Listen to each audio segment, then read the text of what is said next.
Lansing's only sports station. The Game, 7:30. Let's play.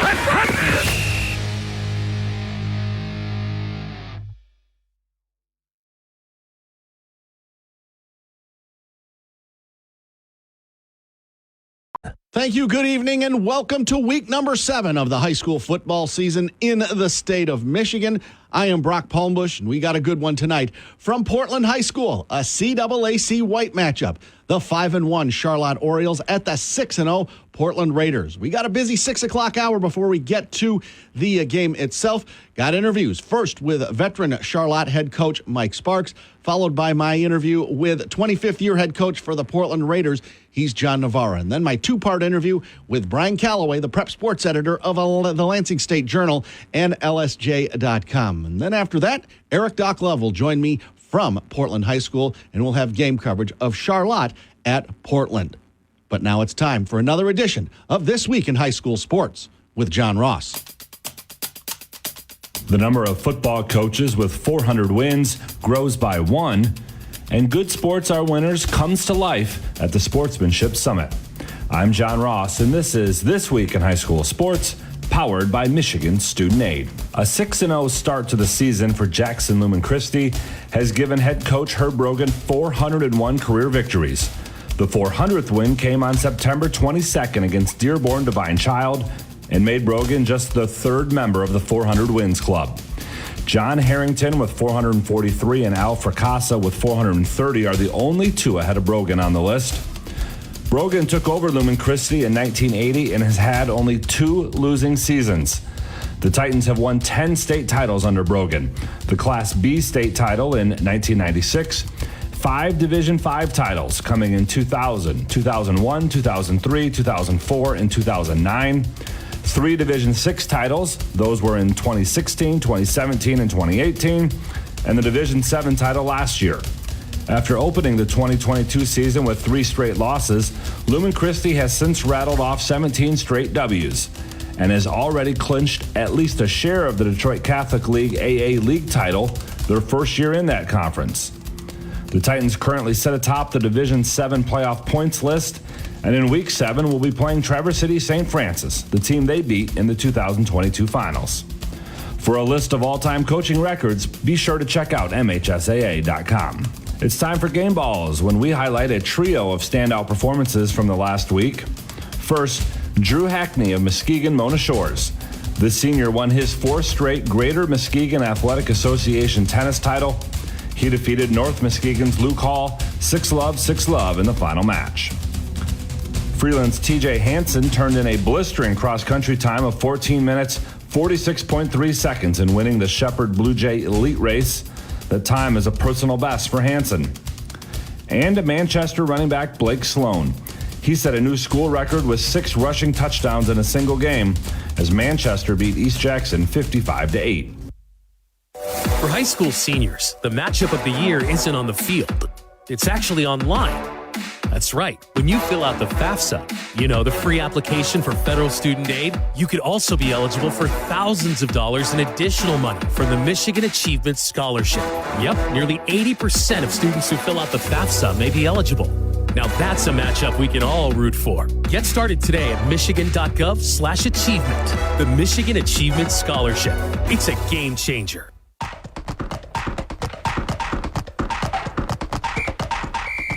Our weekly Be the Referee feature takes a look at the fine art of officiating with registered official Paige Winnie. You're sitting at a volleyball match and hear the parents in the stands yell double or lift. What do those terms mean and why are they yelling them? Double refers to double contact. That's when a player hits the ball twice in a row or if the ball touches 2 parts of the player's body in succession. If a setter hits the ball with one hand then the other, even if immediate, it's a double. She needs to set the ball with both hands at the same time. A lift is when the player, typically a setter, has prolonged contact with the ball and results in throwing or redirecting the ball back into play. The ball doesn't rebound off the player's fingers or hands, but it is directed by the player. The official on the stand at the net is in the best position to notice these fouls. Thanks, Paige. Now more than ever, we need officials. If you're interested, please go to the MHSAA website now to register. Sportsmanship is one of the most important aspects of educational athletics. And along with scholarship, safety, and an appropriate scope, it is one of the MHSAA's 4 main core values for school sports. Winning is great, but good sportsmanship helps develop habits that can be used well beyond the playing field. For more than 20 years, the MHSAA has provided a sportsmanship summit experience to students across Michigan. Workshop sessions focus on sportsmanship both on and off the court and feature hands-on activities, including one session developed and instructed by members of the MHSAA Student Advisory Council. Summits will be held November 6th in Kalamazoo, November 7th in Lansing, November 8th in Troy, and November 13th in Traverse City. Each site is limited to 225 attendees, so be sure to register now to reserve your space.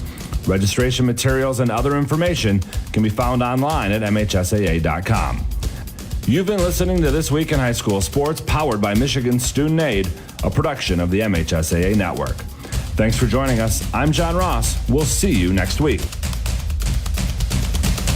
Lansing Sports Station. The Game, 7:30 a.m.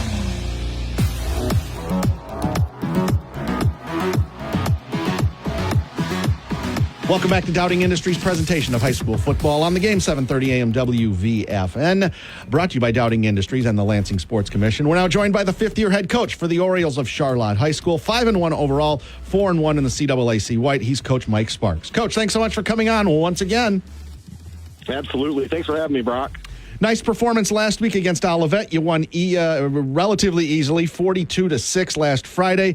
And we knew about Cutler Brandt all season long. We know he's had a very, very good year. But, man, your quarterback, Christian Powers, 14 of 21, 281 yards and 3 touchdowns. Pretty impressive.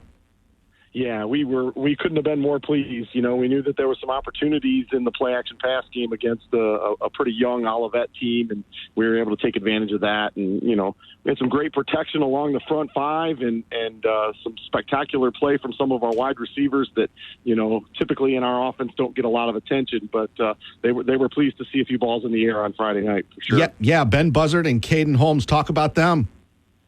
Yeah, you know, Ben is an amazing athlete and, you know, kind of stumbled upon his ability to play some wide receiver as he was our starting quarterback last year for the first 5 games. And until he suffered a broken collarbone, he came back in a limited capacity and did some great things for us offensively at wide receiver. And so we've just kind of been juggling the both him and the Powers young man and letting them both play a little bit of quarterback. And Ben is just a real threat for us, you know, outside. Big, strong athlete with great athleticism and great speed. So, yeah. And then Caden Holmes, you know, we've known that young man's got he's got an extra gear sometimes. He's a really quick, powerful kind of guy. And so I'm looking forward to great things from both of them as we come into the, you know, the critical part of the season. And now we got to talk about Cutler Brandt, 2 rushing touchdowns. He's been your best player. Whenever I've seen recaps of Charlotte games, it's Cutler Brandt's the first name mentioned. How important? I mean, obviously he's very important, but talk about him. Yeah, you know, I mean, the leadership the kid provides is amazing. You know, he's a fine young man. He does what he does when he doesn't have the ball is probably more indicative of the type of player he is. He's completely selfless. He'll block anybody we ask him to block. He'll carry out his fakes. You know, he's amazing in the return game. And then, you know, he's got two return touchdowns, interception return for over 100 yards back in week 2 or 3, which tied an MHSAA record. Every time he touches the ball, he's a threat to take it, but he's not afraid to just bury it and get the necessary yardage to, you know, to get us the first down and to move the chains. So great to have a young man like that with that type of attitude. Tell the listeners out there about some guys that should be looking for on your defense, and how many guys play both offense and defense? You know, we do a pretty good job of playing about 17 or 18 guys. You know, I mean, we're still small school. You know, it's Division IV. We've only got a roster of about 35 young men, and but we got some real up and comers. You know, our middle linebacker right now, Tim Bensinger, is playing the game at a really high level. He was mentored by a great young guy that actually had our school record last year until it was broken by Cutler Brandt as the free safety spot. So Tim Bensinger in the middle does a great job for us. We don't get any of it done if it wasn't for the guys up front. Reed Blasius is as good of a offensive defensive lineman as there is, I think, in this conference and the area, maybe even the state of Michigan. He's really exceptional. So, he plays tackle for us both offensively and defensively. And anchored on the other side is Van Reed, who plays next to him most of the time defensively and on the opposite end of him. And then anchoring our offensive line is Matthew Hulsebus, who's a senior, who isn't a very big guy, but he might be one of the toughest ones we've ever had. So it's great to go to battle with guys like that on your side every Friday night. He's Coach Mike Sparks in his fifth year for the Orioles of Charlotte High School, 5-1 overall, 4-1 in the CAAC White. Coach, your opponents are the Raiders of Portland. You know about them. They beat you guys last year in the Military Appreciation Game. And by the way, it is Military Appreciation Night coming up on Friday as we at Portland High School as we are recording this on Wednesday evening. Portland's one of the best programs in the area. They're ranked fourth in the state right now. They're undefeated. They've wiped everybody out that they've played so far. This is a great, great program, and they were undermanned a bit last year as far as participation goes, but they got their numbers up a bit this year, even though they're a little bit young in spots. But, they're outstanding. Talk about the Raiders of Portland, coached by John Navarro. Yeah. Absolutely. I can't give Coach enough credit. He's got a great staff. He's got a great program. He's got great kids. They do the little things very, very well. Fundamentally, they're as sound as they get. They don't make very many mistakes, and therefore they always have a great chance to win the game. And if you're a team that makes mistakes, that's how you get blown out of the water, right? And so, we're trying to just crack down on the fundamentals and be more concerned about us because, we already know all there is to know about Portland. They are a tremendous football team. We have the utmost respect for them. They're the measuring stick in our conference and now in our division because they bumped up to Division 4 playoff-wise. Mm-hmm. And so our hope is that we get an opportunity to see them twice this year. And, if we can find a way to stay in the ball game there and give ourselves a chance to win the game in the fourth quarter. That's always our goal with those guys. You have to be fundamentally sound, not make any big mistakes because anything that you do, they'll take full advantage of it. They've got great team speed. They've got excellent team chemistry. They block particularly well. The youth on the offense is a strength for them, right? As those guys, they haven't played a lot of games, but they play very, very well. I know his son is the quarterback. He's a threat to run, and he's got a great arm, and he's got some great targets. So, yeah, we're looking forward to, hopefully one of the best high school matchups in the area, maybe in history, right? We think this could be a real great ball game, and we're excited for the challenge. He's Coach Mike Sparks in his fifth season for the Charlotte Orioles. Before I talk about one or two other keys other than what you just mentioned, talk about the expansion of the CAAC White, the addition of Olivet and Lakewood. Both teams struggling this year, but maybe in the long run, it can't but help the competitiveness of the CAAC White, as well as the ascendance of programs like yours, as well as Sexton, who's having a great year, as you know. Yeah, absolutely. I think it's one of the not spoken about very often in the CAAC because the red and the blue are so strong as well. It's a great conference, and this division with the addition of Olivet and Lakewood, historically they're the top two teams in their former conference.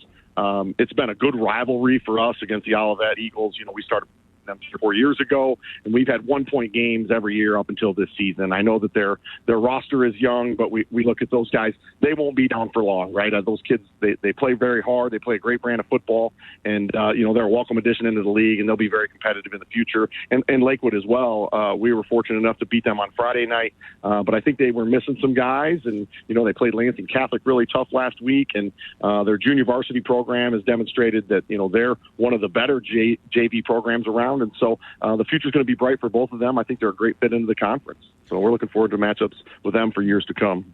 Coach Mike Sparks of the Charlotte Orioles, what are one or two keys for a big Portland win coming up big win over Portland coming up on Friday night on the road? Yeah, we've got to play great defense. We've got to minimize their big plays to not be scoring plays. And then offensively, we have to maintain possession of the ball. We have to be patient and, take advantage of the opportunities that present themselves, not force the issue. That'll get you beat every time against those guys. He's the fifth-year coach for the Orioles of Charlotte High School. He's Coach Mike Sparks. Coach, thanks so much for coming on. Best of luck against Portland, and best of luck the rest of the way.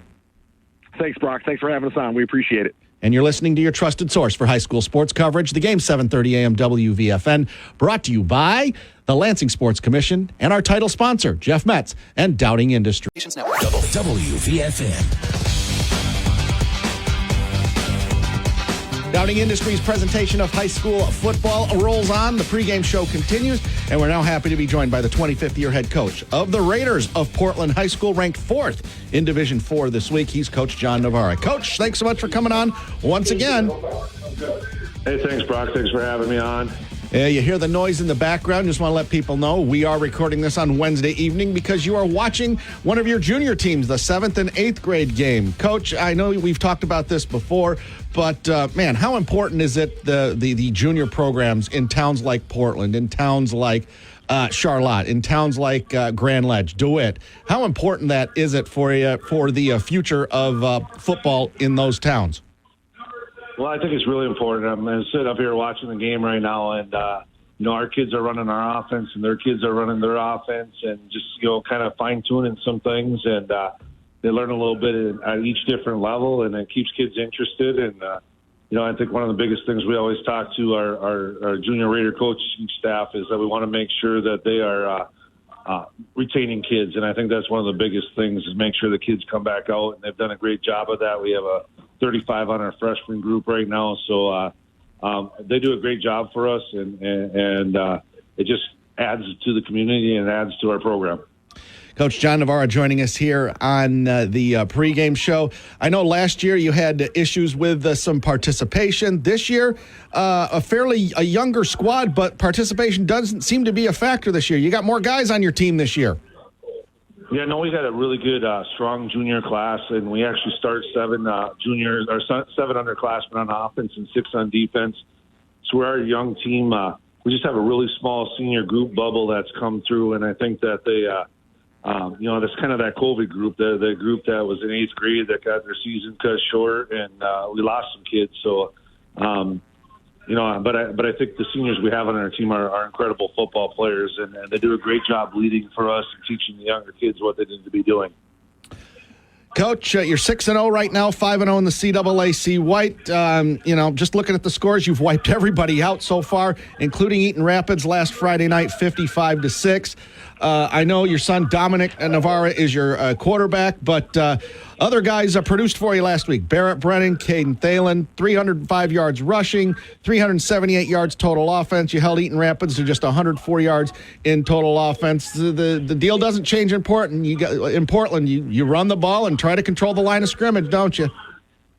Yeah, we definitely like to run the ball first, and I think we only have 30 pass attempts on the season so far. But we're doing a really good job. Caden Thalen's been just a horse for us, running the ball out of the eye and out of the double slot. He also does a great job on defense. And Barrett Brennan's a kid that's really coming along and doing a good job. And then we have some pretty good fullbacks. So we like to run the ball first, control the line of scrimmage. But we do have some playmakers that are able to throw the ball over the top with Chris Batley and Evan Gross. And we've thrown it very successfully. I think we have 8 touchdown passes on the season. Wow. So, we try to make people come up and stay in the box, and then we throw it over the top of them. Coach John Navarra joining us here on the pregame show, 25th season at Portland High School, 2012 state champion, been a finalist one other time, many deep runs in the playoffs, many trips to the regionals, during that time. Coach, talk about the expansion of the CAAC White this year. I mean, Lakewood and Olivet, historically good programs. They're a bit down this year, but how do you think that has affected the competitiveness of the CAAC White? No, it was a good add to add Lakewood and Olivet to our league. I know that they're struggling a little bit this year, but they have some good lower level groups. So they're going to bounce back, and they're going to be a good fit for our league. Sexton, Charlotte are groups that are really coming along and doing a great job. So I think that it's a tough league. Ionia's got a really good team and play teams really tough. So I think it's a very tough league, and we got to come in week and week out ready to play.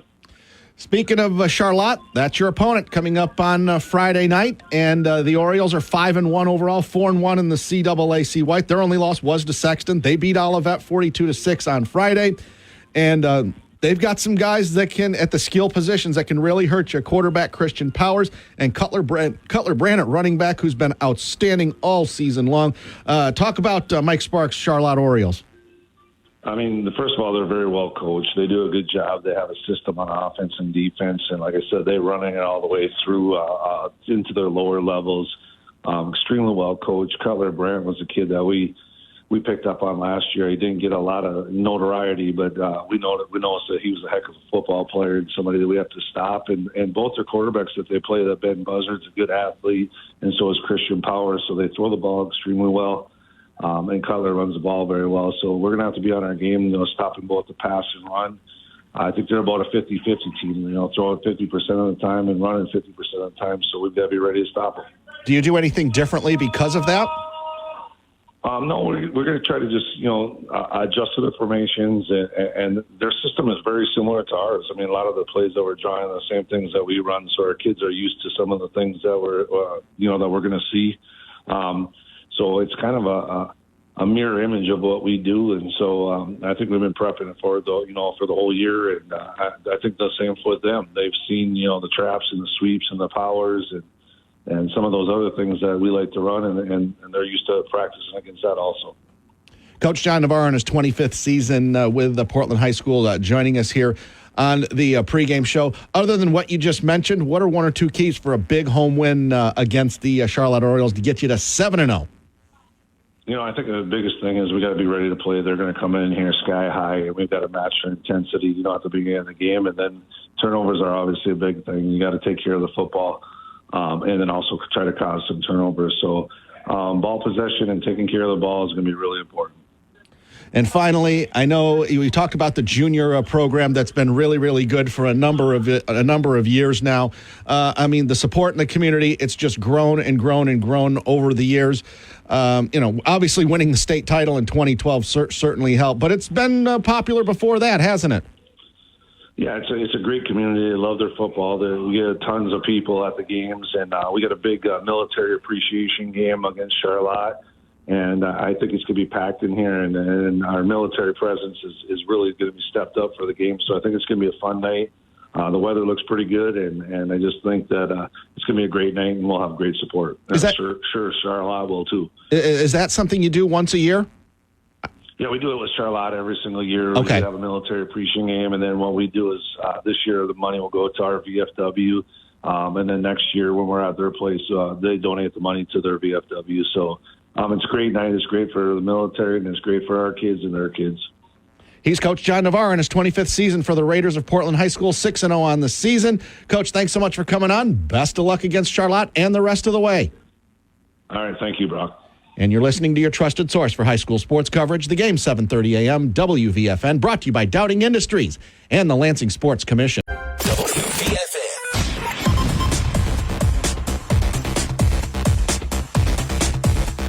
Joining us now on the pregame show, once again, the prep sports editor of the Lansing State Journal, LSJ.com. He is Brian Calloway. Well, there were some wild games last Friday night for week number 6. And the one we were at was right up there, the battle for the CMAC lead. Palmbos won it 27-14. Looked like PW was going to blow them out, and then some turnovers happened, and Fowler made a couple of plays, and what do you know, it was 14-14 early in the fourth quarter. But then Dylan May, even though he got knocked out later in the game, late in the fourth quarter due to an injury, he made the big plays necessary for PW to win and get a share of the CMAC title. Yeah, no, he did. Obviously, escaping for the long touchdown run pretty much right after Fowler had tied the game early in the fourth quarter. And then, coming up with the interception on the next Fowler possession as well, too. So those were pivotal moments in the game, that he was able to come through and execute some pretty big plays for Palmbos Australia. And, Palmbos Australia, defensively, they did the job as well, too. Pretty much both touchdown drives for Fowler were only because of short fields that because of Palmbos Australia turnovers. But, even when Fowler was able to drive the field on Palmbos Australia, the Pirates were able to get it to stand defensively as well, too. And that unit has been very big for Palmbos Australia this season as well, too. So it was a very strong effort for them all the way around, and knocking off a team like Fowler that had scored 50 points in every game so far this season prior to that. And even though Fowler lost, I was very impressed with them. They had a chance to score. Both teams had a chance to score in the first quarter, had long drives, and got stopped inside the 20-yard line. So, Fowler, and, credit to Fowler. Looked like they were going to get blown out, but they came back and made a game of it and had a chance in the fourth quarter. Well, there was a game that was wilder, and that was at DeWitt High School. DeWitt outlasted Grand Ledge 41-38. A tremendous offensive onslaught, and too bad for Grand Ledge. Not only they lost their starting quarterback, Jamison Patton, to a left arm injury, now they've lost Preston Bonet, their backup, and they lost their third string quarterback. They're down to their fourth string quarterback, and this is a playoff team. Yeah, no doubt. And, they were down to their fourth string quarterback and still, were right there and had a chance against DeWitt as well, too. Yeah. So that kind of speaks to, I guess, the season that they're having and that they're able to, maybe overcome some of those losses to be right there in some of these games. And, it's a tough break for Grand Ledge because they've got some very tough games coming up, as well. When you look at, Lapeer this week, they're going to have East Lansing in week 9, and they're still right there in the mix in the CAAC Blue because obviously, that win for DeWitt, has kind of tightened things up where, Grand Ledge and DeWitt each have one league loss, and then East Lansing obviously is now alone atop the league with the 3-0 mark as of right now. Speaking of East Lansing, they seem to be rolling right now. They got a couple of early losses this season, but now they're playing really, really well. They've got junior running back Jace Clarizio back from injury, and they took care of Everett an improved Everett squad, 45-14. There may not be a hotter team in the area than East Lansing right now. Yeah, with what East Lansing has been able to do, and obviously we've talked about on this that, the two losses this season are the teams that are off there or having very good seasons. I mean, Hutchinsville has been ranked in Division I, Portage Central has, been strong in Division II and kind of been in the mix as well, too. So, they're two very good teams that they suffered those losses to. But, they've really put things together since then, starting with, being able to beat Okemos and DeWitt in weeks 3 and 4, and have kind of built off of that as well, too, to put themselves in a strong spot in the CAAC Blue. Brian Calloway, Prep Sports Editor of the Lansing State Journal, LSJ.com. Moving on to the CAAC Red, Williamston, big win for them for playoff positioning. Looks like they're going to make the playoffs now. They're in good shape right now. Beating St. John's 42-26. Are you surprised that Hazlitt struggled with Fowlerville, only winning 15-8? Because I was. I was, and that's the second game when you kind of look at Hazlitt and obviously the talent that they have in their roster, where the score was very low scoring and something that you wouldn't expect, especially after some performances that you've seen for them. Obviously week 1, going toe to toe with DeWitt for the most part, and then obviously with the way that they played Mason as well too. But you look at the St. John's game that they had, I believe it was week 3.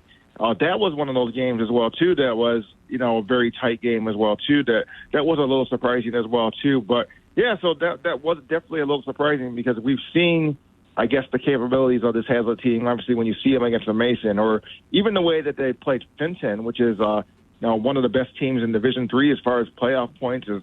And Hazlitt's the only team that has beat them this season as well, too. So that result was a little surprising. Another surprising score from last week was Sexton only beating Ionia 28-14. I know Joe Pizzo, their quarterback's been terrific all season long, and he was again, but only winning by 2 touchdowns against a team that is under 500. I know Ionia is not as bad as their record. They're 2-4 on the season, but I was surprised by that score. That's question number 1 regarding the CAAC White. Number 2, is Lansing Catholic making a late season run like they did last year? I mean, they started 1-3, and now they've won 2 in a row, or at least 2 of their last 3 anyway. Started off with 3 early losses, and now they're playing better right now. Yeah, well, to tackle question number 1, obviously, I think Ionia is a team that is it's been one of those teams that has been very competitive with a lot of different teams and has been there in the mix. I mean, you look at the game they had against Charlotte a couple of weeks ago. That was a 1-point game. There's been a couple of other games as well too. And Travis Tucker, is a guy that can make some plays for them as well too. So I'm not necessarily surprised because I kind of consider Ionia to kind of be, in that next group of teams right after when you look at Portland and Sexton, and then obviously Charlotte's right up there as well too. But Ionia is kind of right there, along with Lansing Catholic kind of in the middle of the pack in that league as well, too. So, I mean, I'm not as surprised just to see that score a little bit closer than you would have thought it would have with Sexton. And then with your question about Lansing Catholic, I think they have an interesting game this week against Ionia, and I think that will tell a little bit more about them. And then obviously they have Palmbos, Westphalia coming up as well, too. But if you look at the schedule that they had early on in the season, I mean, they played some of the toughest teams in the league in the early stages. So obviously, played Portland week 5, I believe it was, played Sexton in week 2. So, I mean, they played some of the tougher teams, I think Charlotte in week 3. So they played some of the tougher teams in the league in the early half of the season. So I think that's something that, maybe has impacted their, maybe how they look a little bit. But obviously there's some, interesting games for them coming up when you look at, teams like Ionia this week, and then Palmbos, Westphalia as well, too. And finally, this segment, Langsburg, a big win over Bath to retain the County Line Trophy and get them to 3-3. Langsburg really got screwed out of the playoffs last year because they finished 6-3, but didn't play maybe the greatest schedule, while 3-6 teams in the state actually got in, which I think is terrible. And I still feel bad for Langsburg. But that's a big win for Langsburg, not only to retain the County Line Trophy, but help their playoff chances. They're 3-3 now and looking like they've got a chance. No, yeah, they are looking like they have a chance. And obviously, Bath is a team that is in a similar position as them as well, too. So to, pick up a win in that situation and, in their little losing streak, I mean, that's, big for Langsburg going forward. He's Brian Calloway, prep sports editor of the Lansing State Journal, LSJ.com. All right, we've reviewed week number 6. We're going to preview week 7 coming up on the other side of this break. You're listening to your trusted source for high school sports coverage. The game 730 MWVFN, brought to you by Dowding Industries and the Lansing Sports Commission. WVFN, Lansing Sports Leader. Back for another segment with Brian Calloway, prep sports editor of the Lansing State Journal, LSJ.com. Some key games this week, maybe not necessarily for conference leadership, but potential playoff positioning. Everett's got a big game against Holt. Everett is 3-3, Holt at 2-4. If Everett wants to make the playoffs in Division II, they really need this one, don't you think? They do, and if Holt wants to even have a chance at making the playoffs, they really need it as well, too. I mean, Holt's 43rd in playoff points in Division I entering this week. Everett's just outside the top, outside the field in Division II, so definitely a big game for both of these teams. Everett, if they get past this game, I mean, then they close with DeWitt and then Okemos as well, too. So, I mean, if they win this game, you figure that, they potentially could when they win 2 of their final 3 games, and they're in the playoffs. So, I mean, it's definitely a big game for both of them. I think Everett picks up the win here. Yeah, I picked Everett as well. Grand Ledge, with all their quarterback injuries, they head to Lapeer out of conference. It's going to be a tough game. Lapeer's a good team. Lapeer is good. I'm going with Lapeer in this game just for the fact of the injury situation for Grand Ledge. But, they've shown that, they've been able to be competitive, despite those things. But I've got Lapeer. Okay. Let's see here. Oh, in the CAAC Red, Williamston is at Hazlitt. Now, if not for the success of Mason this year, this would be for the CAAC Red lead. But this is pretty much for second place in the league, as Mason's expected to beat St. John's at home and clinch the outright Red championship. Not only playoff positioning, but bragging rights for these two arch rivals. It is. And, I think Hazlitt, picked up the win here. I mean, in the biggest games of the season that they've had, they've seemed to have, put forth their best effort with their guys. So I've got Hazlitt in this one. Okay. Moving on into, let's see here, the CAAC White. We're both going to be at Portland for Charlotte at Portland, so we'll save that one. Lansing Catholic at Ionia, another game for playoff positioning. Lansing Catholic playing better as of late, and Ionia, even though they're 2-4, they get a lot of praise from a lot of teams as being better than their record indicates. How do you see Catholic at Ionia? Yeah, and, Ionia is a team that's just outside of the playoff field right now as well, too, and needs some points. Lansing Catholic is in Division 6 as of right now. I've got Lansing Catholic, picking up the win here, but I think this could be a very competitive and good game. On into the CMAC, more games involving playoff positioning. We talked about Langsburg in the last segment. They should be able to take care of Dansville at home. Bath at Saranac. Saranac lost last week to Stockbridge, which was a mild surprise. Saranac still 4-2 on the season. Bath 3-3. Another game for playoff positioning. They want to go. If both these teams want to go to the playoffs, they need this one.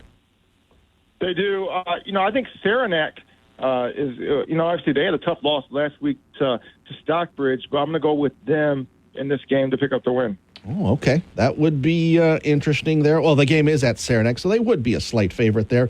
Another team that's having a surprisingly good season is Perry. They're going to be in the CMAC next year, but this year they're 4-2, and they host Stockbridge coming up. Stockbridge, a team, they upset Saranac last week.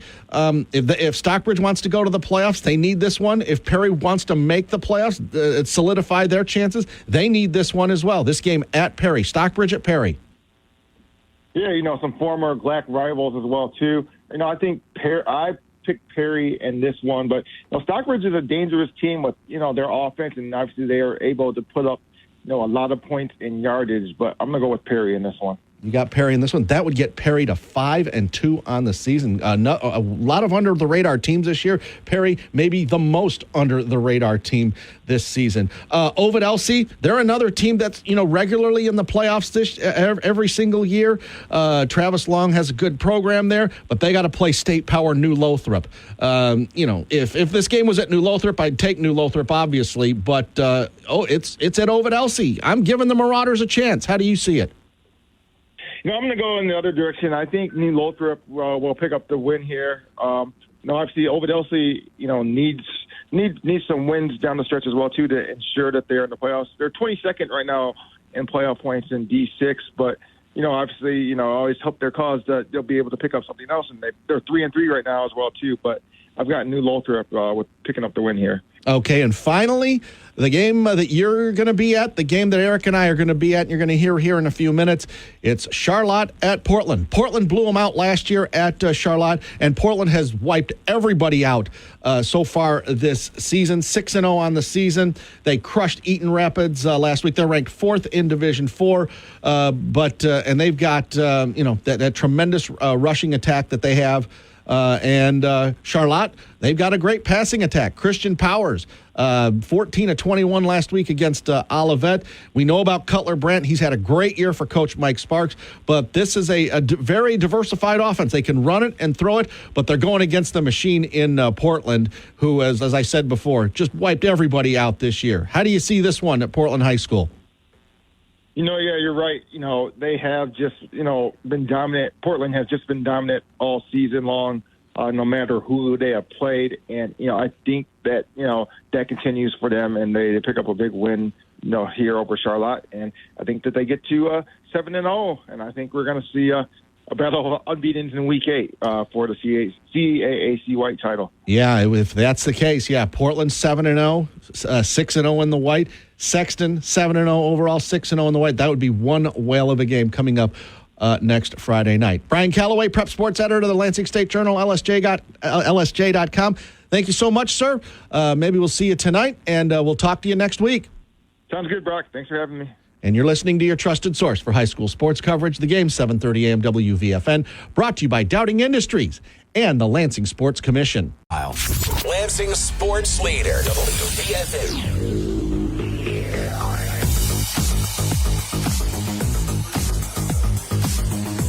And a pleasant good evening. Welcome to another edition of High School Football.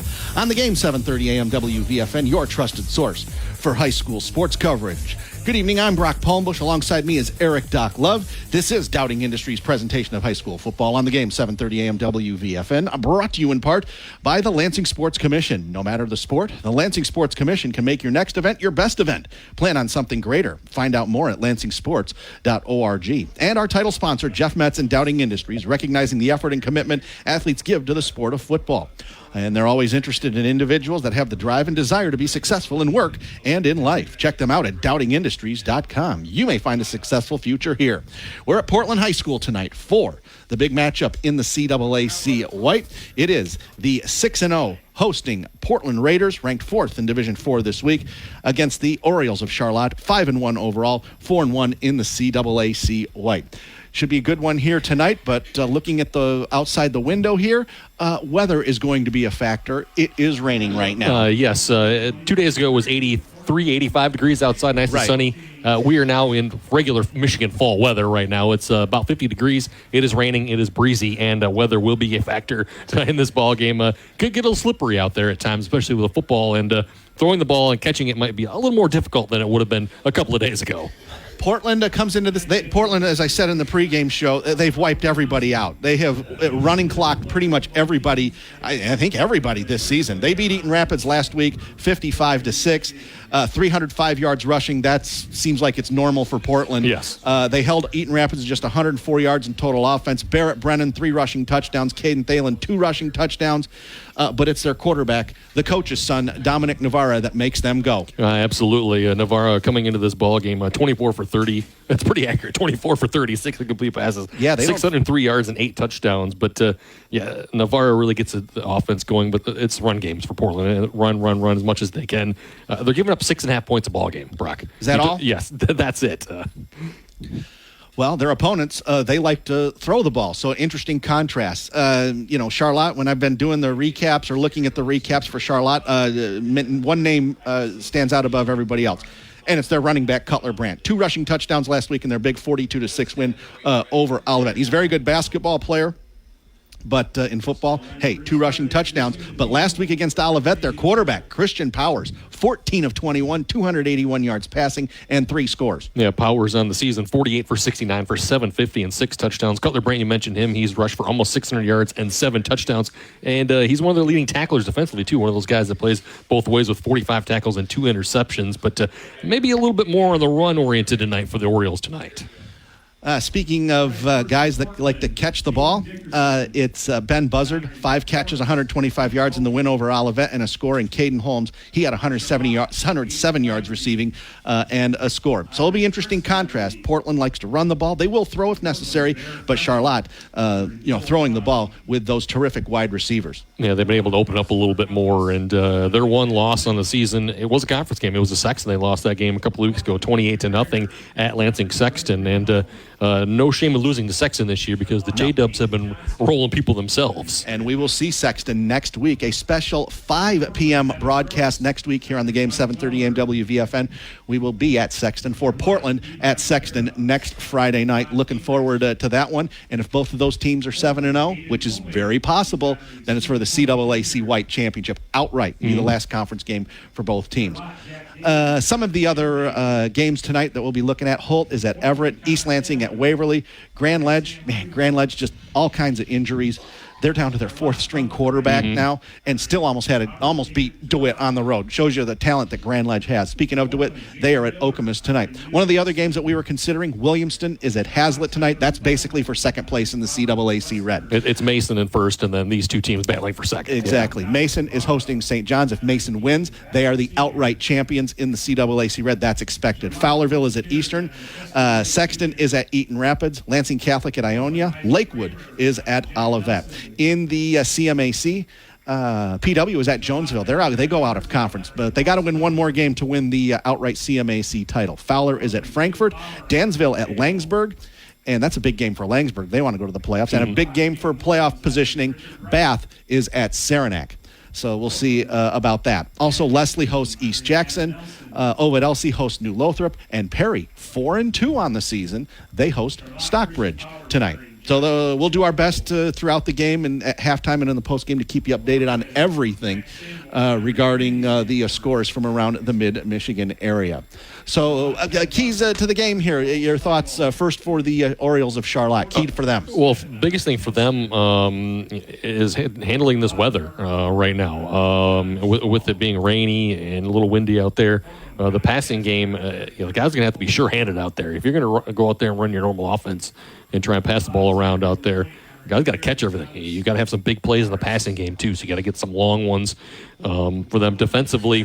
It's all about the line of scrimmage, Brock. It's all about handling that offensive line for the Raiders and hoping you can either clog up any running lanes from them or get into the backfield and maybe pull some guys down from a loss For the Raiders here tonight, this is their kind of weather, if you think about it, with a team that like to run the ball as much as they do for Portland, gut it out down there in the trenches. And Portland likes to run variations of the wing tee, but they will throw out of it if necessary, just the element of surprise. But they throw just enough to keep you honest. They do, but you'll see Caden Thalen out there running the ball, Bear Brennan. You'll see a number of guys out there. They have plenty of backs that'll run the ball. So owning the line of scrimmage for them is going to be the biggest thing, and being able to handle the wide receivers in the secondary for Portland.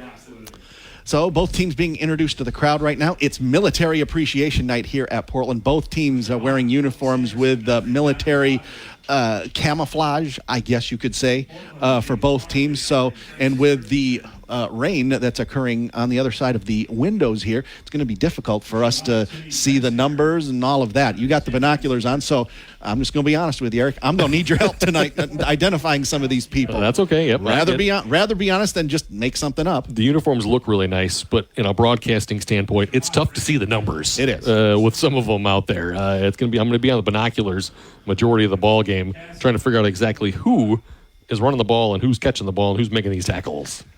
So, again, both teams being introduced to the crowd. This is a little bit of an extended pregame festivities here. The Portland Band is out there right now as we are in the press box and kind of not really in our own room. So we're talking a little bit lower than normal. Yes. We don't want to be caught screaming in here with all the nice press box people. By the way, thank you to Portland Athletic Director Kevin Veal and the principal and superintendent, William Heath, who I've only known since we were 12 years old. He, like me, is a Grand Ledge alum, but he is now a administrator here at Portland High School and has been for a number of years now. So, just getting ready nice to be get inside. This thing. Huh? It's nice to be inside, that's for sure. Well, if it was the weather 2 days ago, then we would have preferred to be outside. I wouldn't have minded it. It wouldn't have, yeah. Unless it's windy, then our papers fly around. That might be an issue. Well, that's true. Yeah, potentially. But, we've had to do games outside before, and we've lucked out for the most part. I'll never forget the Portland Lansing Catholic game that we did on top of the Lansing Catholic press box a few years ago. I remember that.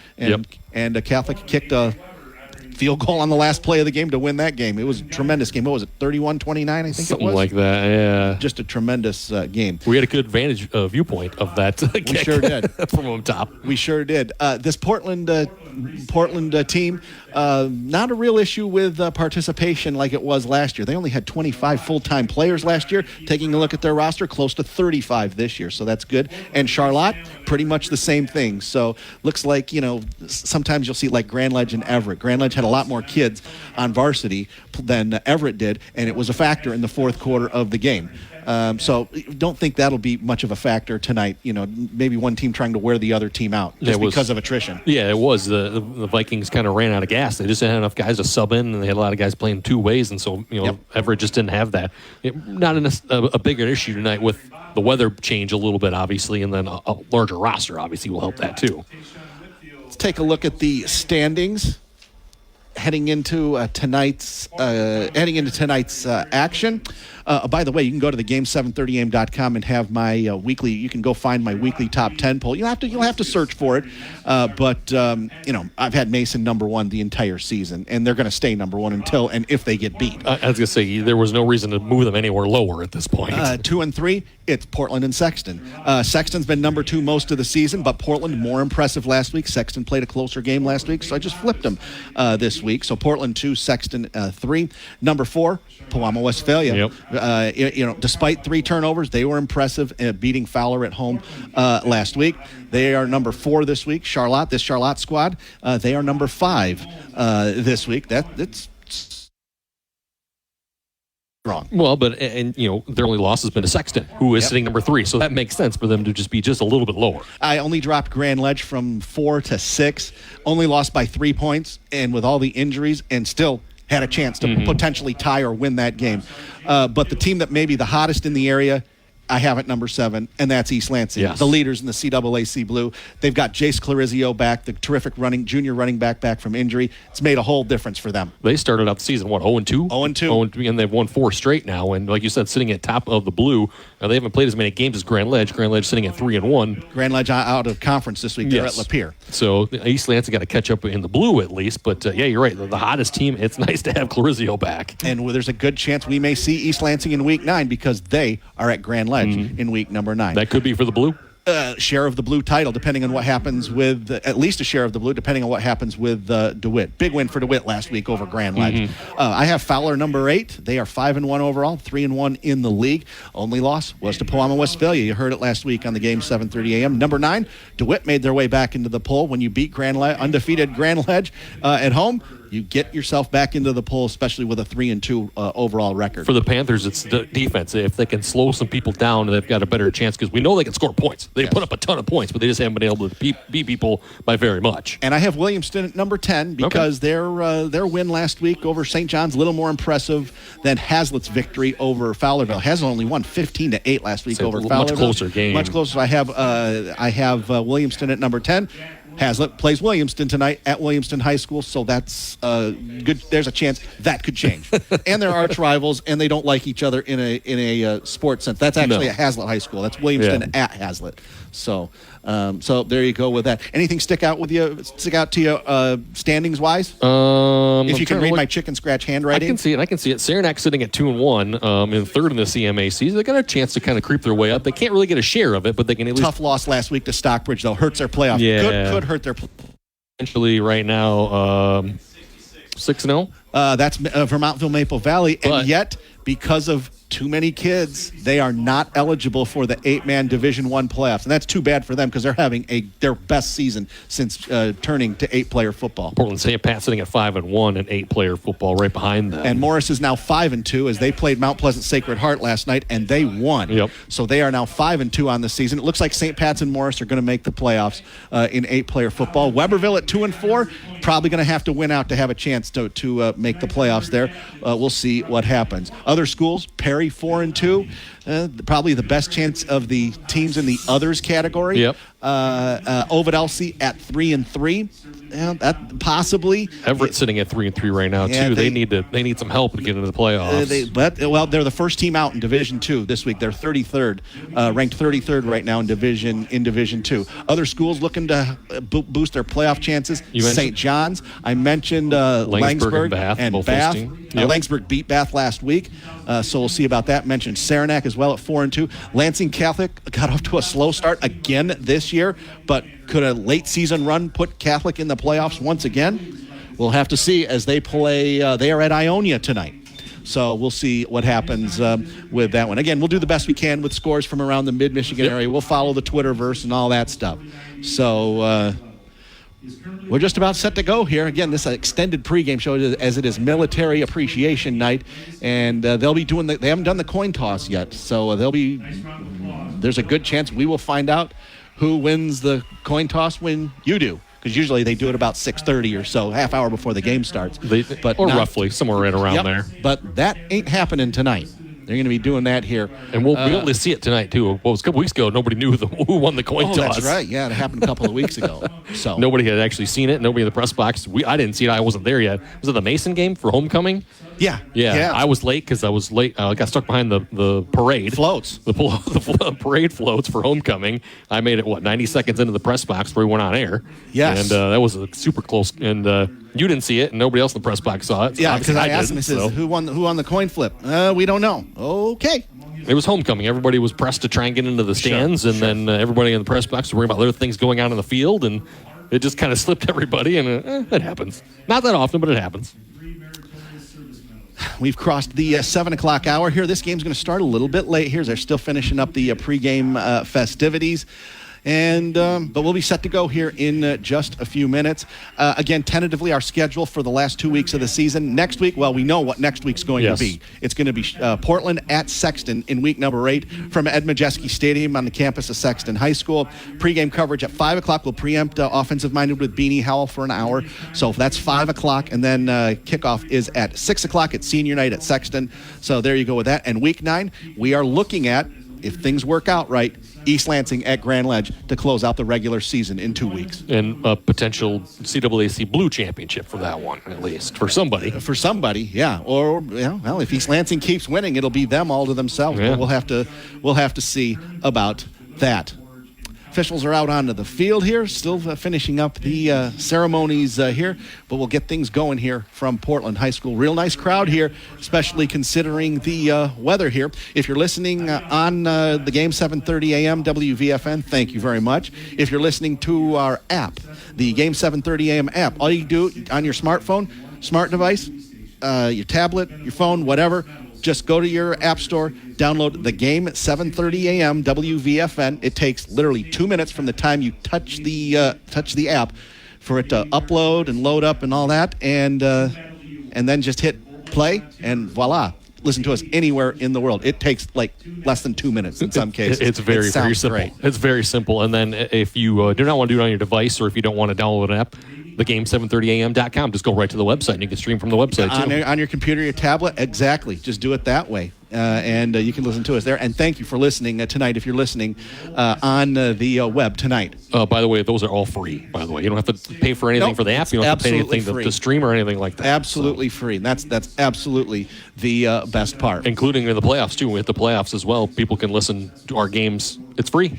Absolutely. Right, and I can mention now, I just got it finalized earlier this week. We will be once again your home for the Michigan High School football finals at Ford Field once again. It will be the Saturday and Sunday of Thanksgiving weekend. Whether we do any local broadcast from Ford Field, that kind of depends on if anybody makes it. Yeah. Last year, we only had DeWitt and Mason make it to the semifinals. Nobody made it locally. So, but I can tell you, we are your home once again for the MHSAA football finals and the boys and girls basketball finals coming up in March. And this year, the boys play a week early. The girls play the second week, the last week at the very end of the season, like March 23rd, whatever it is, for this year. So the boys start a week early this year. And those state finals for the boys will be the 15th and 16th. For the boys, 14th, 15th, and 16th. For the girls, 21st, 22nd, and 23rd. And we'll have those games for you coming up in March. Those are Thursday, Friday, Saturday, by the way. Thursday and Friday are semifinals, and then finals are on Friday. And we are guaranteed to have all the finals games on those 2 Saturdays from the Breslin Center. But we'll worry about that when we get to March. And we got a couple of weeks to go before we get to the playoffs, and we will have playoff action. We'll let you know coming up in a couple of weeks. We were so close to having a local championship game in Division III last year between DeWitt and Mason, both of them making semifinal games, and we were so close to having them both at Ford Field. All right, looks like we're going to do the coin flip here. So they're going to do the coin flip before the national anthem. So again, you're going to have to help me out here, Eric, as I've got a blurry window in front of me. I will too. My binoculars aren't helping as well, but I can see between the rain streaks on the window here. There's the toss. Referee's picking up the coin.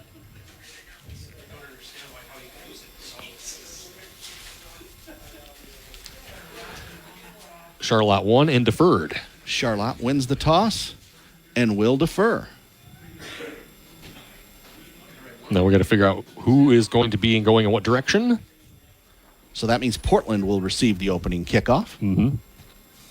Portland will receive on the 10 to start the game. They're going to take his short 10. And Portland will defend the north end zone. So they will be going from right to left across your radio dial here in the first half. Charlotte will be going from left to right. They're shaking hands right now, and they'll be getting off the field here in just a moment. Yep, they're walking off the field right now, and we'll be set to go here in a couple of minutes.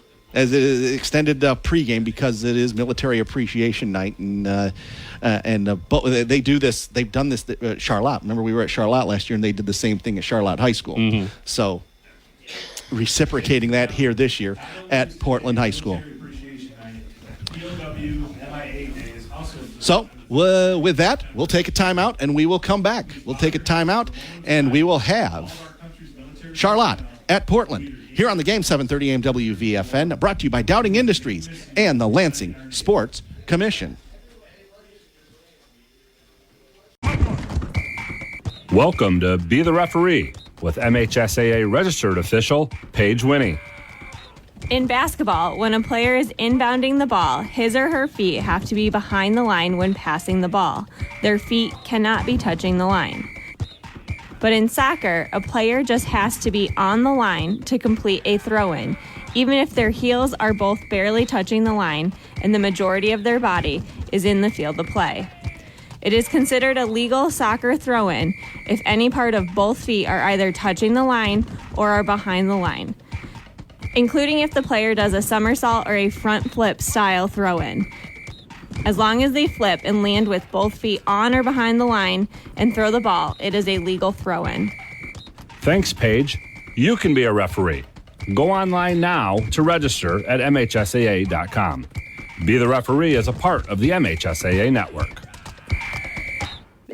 East Lansing, a town square media station. Lansing sports leader. The Game, 7:30 AM.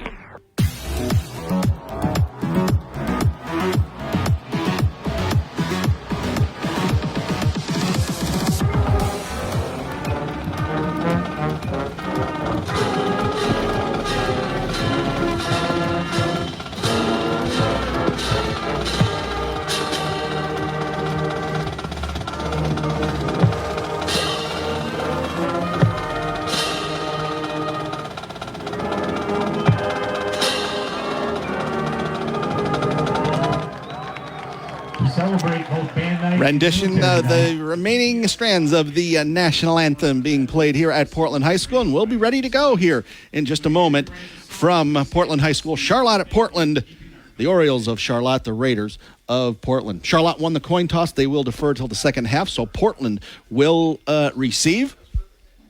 And as soon as they get the band off the field, they will, and they're just getting ready to finish up right here. Not considering the weather, I'd say a pretty good crowd here tonight.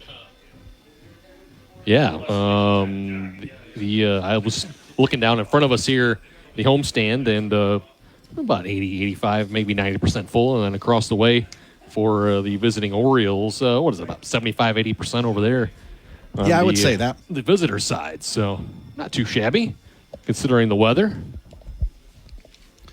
People are used to it. I mean, not at the moment, but we're used to it in general. Yeah. If you lived in Michigan in the past, then you know. You understand. Well, I mean, 85 degrees in early October, and then 2 days later, it's 60-something if we're lucky. Fairly common, honestly. At least the weather changes like that. I'm not complaining. It was 85 degrees in early October. I'll take that. That was very weird. It is weird, but it does happen. We always have a warm stretch in the fall. Yeah. Whether it's a few days or, in this case, pretty much an entire week. Yeah. So, yeah, no complaints there. It's an El Nino year, if I'm correct, in the thought process. Is that what it is? I think that's why it's a little bit warmer out there. It's 48 right now. Oh, 48. By the way. Wow. Feels like 44. I'm glad I'm dressed accordingly. I ditched the cargo shorts for the khakis today. Good. Because of the cooler temperatures. Good. I was wearing shorts for work earlier today, but I knew that it was going to start raining and be a little chillier tonight. So I even put a hoodie on. First time this year since March. I think last time I wore a hoodie, it was early May. May, we always have April. we always have a little bit of a cold stretch sometime in May. Band is finishing up here.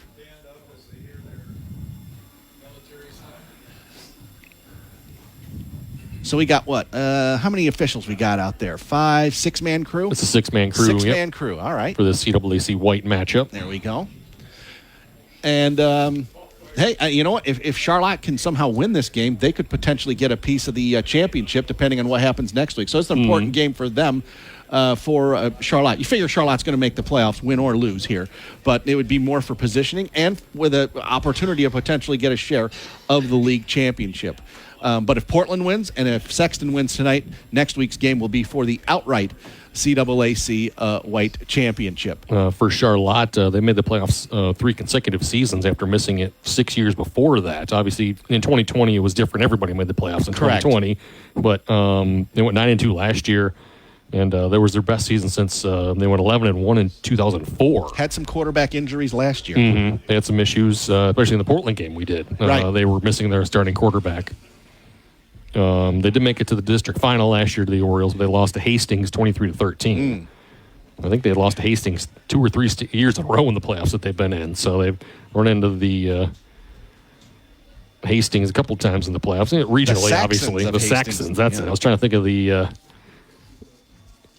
team name over there, the nickname, yeah. But this 2-year stretch now into the 3 years, the best that the Orioles have had in over 10 years, over a dozen years at least.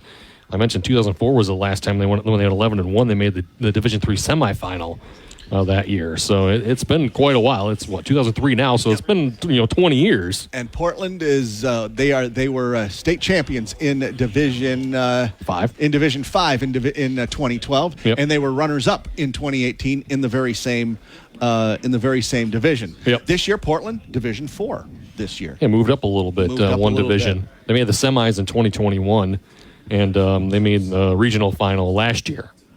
Did Portland? They've only missed the playoffs 3 times this century. By the way, this century. That's pretty good. John Navarre in his 25th season, they got a program going. Remember last year they only had 25 full-time players, and still was able to get to the regional finals. So here we go. Finally, here after the long pregame, Charlotte is going to kick off. Who's that kicking off there for Charlotte? I don't know. Looks like number 21. Nope. No, everybody's lining up. 11. That's 11. That's Caden Holmes, one of the wide receivers.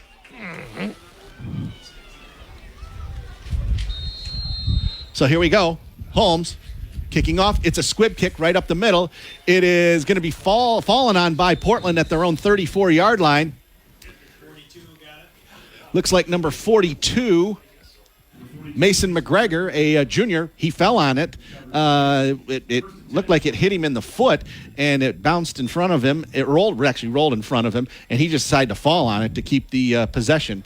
Only 2 seconds into this game, and Portland's going to have a very good field position at their own 36-yard line. Dom Navarro, the quarterback, 8 passing touchdowns this year. Caden Thalen, 11 rushing touchdowns. Wing T in an I formation. Navarro. Hands off to the tailback. Up the middle. Over the 40. Is that Caden Thalen? 24. That's Caden Thalen. Nice gain right up the middle between center and right guard. He gets out over the 40-yard line to the 42-yard line. Gain of 6 on that first down carry. Had the fullback leading through the hole. Yeah, it's a wing T formation in an I formation. You got 2 running backs in an I formation, and you got the wing T, and now they go wing T with 2 wide receivers. Interesting. Now they're going to hand off to the right wing back, and he's into Charlotte territory. 50, 40, 30. Knocked out of bounds inside the 25-yard. Thalen again. Nice misdirection there. They like to fake a lot out of this wing T, tight wing T formation, and he was the right wing back, and Navarra just handed off to him, the man in motion, and they're inside the 25-yard line at the 23. Big-time gain there. 35 yards on the ground. Wing, same formation this time. 2 wide receivers, 1 left, 1 right. Wing T behind Navarra. Hand off to number 3. That's Barrett Brennan, right side. He gets a little bit of a gain there, down to the 21-yard line, although Charlotte snuffed that one out. A little better job slowing that one down. Brennan, the junior running back, was on the left side, and he got the carry that time coming in motion. Wing T all about a misdirection and not knowing who's going to get the ball out of it. 10:50 to go, first quarter. We're scoreless. First possession of the game. 2nd and 8 from the Charlotte 21. I formation behind Navarra. Man in motion, wide receiver right. Pitch out left. And Thalen gets caught behind the line of scrimmage at the 25-yard line and taken down there. Aiden Johnson, number 3, and number 55, Van Reed, both there waiting on that short toss to the left. And it looked like number 40, Timmy Bensinger, was in there as well. Great penetration by the Charlotte defense, and it's going to create a 3rd and long. Yeah, 3rd and 10. They actually lost the 2 yards they gained on the previous play. And I got to tell you, that's a bit of a generous spot there. They did give him forward progress to the 23, so it'll be 3rd and 10, maybe a passing situation here. 2 wide receivers to the right. Wing T behind Dominic Navarra, coach's son, quarterback. And they're going to hand off to number 3. That's Barrett Brennan. Gets inside the 20-yard line. Nope, he just gets to the 20-yard line. He's taken down there, and it's going to be 4th down. And about 7, it looks like. 9:40 to go, and Coach John Navarro's got his first big decision of this game. Carter Moore, the junior linebacker, makes a tackle on that one. Charlotte, after giving up, a big play, they've tightened up. And they actually mark him at the 21, so it's really 4th and 8 from the 21. 9:24 and counting, first quarter. We are scoreless, first drive of the game. Wing T formation, 2 wide receivers to the right. Navarra fakes the handoff. He's going to throw. He's going to throw it high and deep into the end zone. Incomplete. And Charlotte holds. Going down the seam, right down the middle. Excuse me. Who was that that wide receiver? I couldn't see with the blurry windows here. They tell me that was number 4. No, 24, Caden 24, Thalen. rather, Caden Thalen. The running back, so he faked the handoff to him. He ran through the middle, and they was going right down the middle of the field. And, covered well. Yeah, well covered. The safety was back there waiting for him. So it'll be 1st and 10 for Charlotte at their own 21-yard line. 9:01 quarter. Charlotte's first possession of this game. We mentioned the pregame Christian Powers, their quarterback, Cutler Brandt, their starting running back. Powers in the pistol. And we've got a flag. Yep. False start.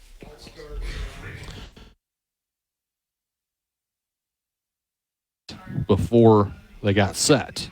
Number 77 for Charlotte.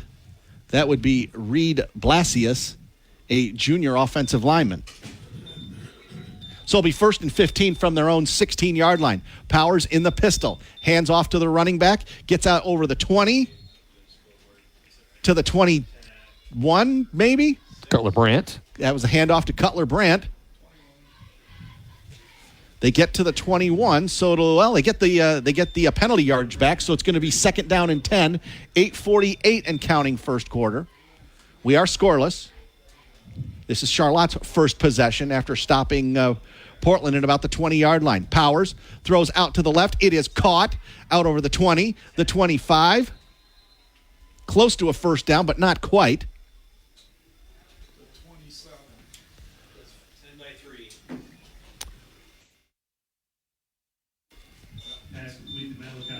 And Malachi Garza, number 10, the wide receiver on that. Wide receiver screen to the left. There it is, yep. Running back, defensive back, Malachi Garza. Ball out to the 27-yard line. It's going to be 3rd down and 4. Powers, hands off, and great penetration by Portland. They get the running back. I believe that's Brandt in the backfield. Back to the 25-yard line. And 61 with the stop on that. AJ, junior linebacker, coming in and going from underneath and taking his feet out. Great penetration by Portland on that play. It was kind of a sweep, sort of a sweep out to the right, and Portland snuffed that out pretty quickly, and it's going to be 4th and punt. They lost a yard on that play. For Charlotte. 4th and 6 from their own 25, 7th quarter. Caden Holmes out there to punt for Charlotte. Standing back at his own 49-yard line is... I can't see the number. Well, it's not a very good punt. It's going to bounce and roll dead at about the 49-yard line. 22. Connor Casimir. Connor Casimir was back there to receive the punt. It's down at the 49-yard line. So not a great punt there, only 26 yards. Portland, if what you can say about Portland, they've had the field position advantage so far. Yeah, getting their second possession here now and starting basically at midfield at their own 49.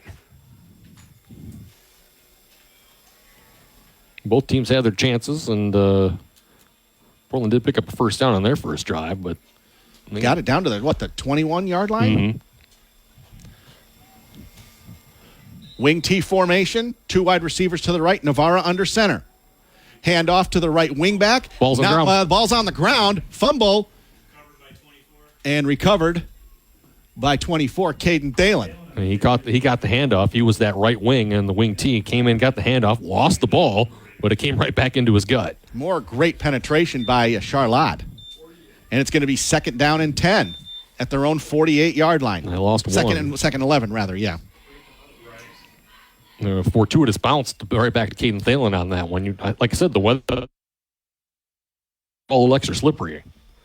6:40 to go, first quarter. We are scoreless. Navarra under center, a wing back on the right, 2 wide receivers right. Hands to the running back going through. Gets into Charlotte territory to the 48-yard line. Connor Thalen, number 8. He gets 4 on that play, and it's going to create 3rd down and 7, it looks like. Yep. 3rd and 7 from the Charlotte 48. Connor Thalen, the senior, was the only back in the backfield. Yep. In that last play. Wing T formation, I formation behind Navarro, wide receiver to the right. Handoff to the tailback.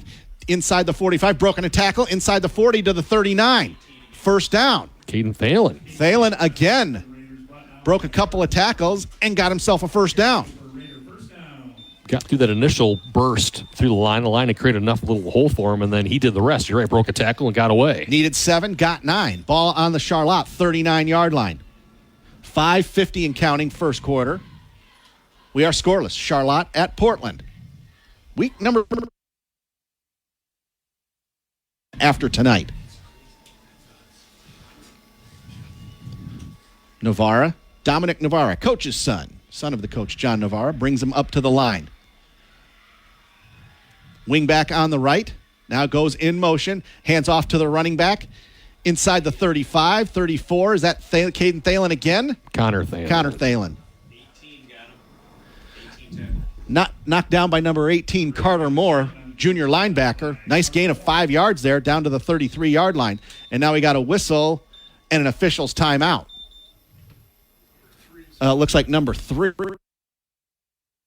game has an equipment issue, maybe? It looks like he's messing with his helmet, or he's having a shoulder issue. Ooh, could be a shoulder. Yeah, trainer's going up to talk to him. Got a shoulder issue, maybe. Clock running, I formation behind Navarra. Wide receiver to the right, hand off to the tailback. That's Thalen inside the 30, inside the 25, pushed out of bounds at the 24-yard line. Going to be another first down. Sealed off the left end of the line, Doc, and Caden Thalen found some running room. First down for the Raiders.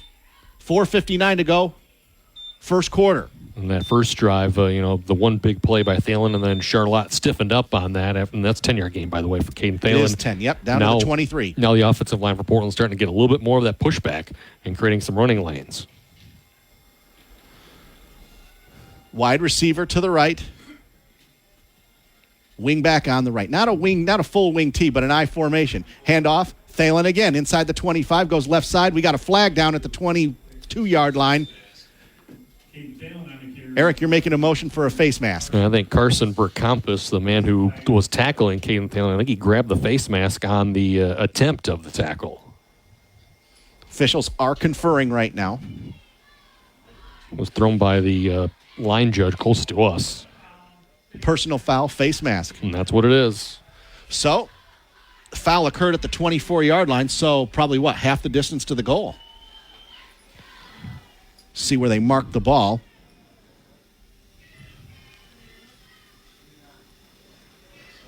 Going to be inside the 15 and down to the 11. 11-yard line. That's what happens sometimes. You're grasping for, it's wet out there, it's slippery, and you're trying to get any kind of piece of the guy. And sometimes you get the mask. Hand off to the fullback right up the middle, inside the 10-yard line. I couldn't even see who it was. Just a quick handoff. Caden Dickerson, number 2, a sophomore. They say sophomore running back Caden Dickerson. First carry of the game. He just first man through fullback, and he takes it inside the 10 down to the 9-yard line. 4:12 and counting first quarter. 2 yards right up the middle on that one. The fourth guy who was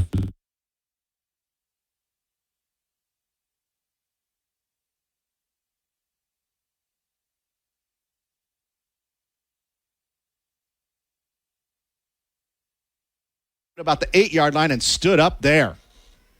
And it's going to be third down. Number 2, Carson Burkampus, the man who was guilty of the face mask, comes in and makes a clean tackle. Senior defensive end, also plays tight end on offense. 3:38 to go and counting. And we'll see what happens here on third down. Third down and 8. They only got 1 yard on that run. Yep. So Orioles tighten up. That's what they did the last time that Portland got down inside the 30-yard line. 3rd and 7 from the 8-yard line. They can get a first down without a touchdown. They got to get down probably to the 1-yard line. Yeah, so it would be at the 1.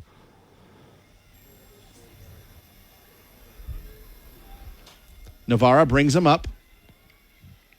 Wing back on the right. I formation behind him. Kalen Thaden up the middle. Touchdown. Not even touched. Barely got touched by the safety crossing the goal line. And it's an 8-yard touchdown for Caden Thalen.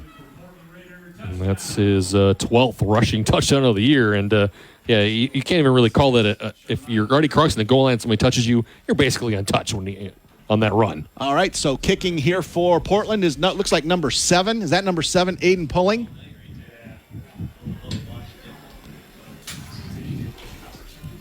With 3:05 to go in the first quarter.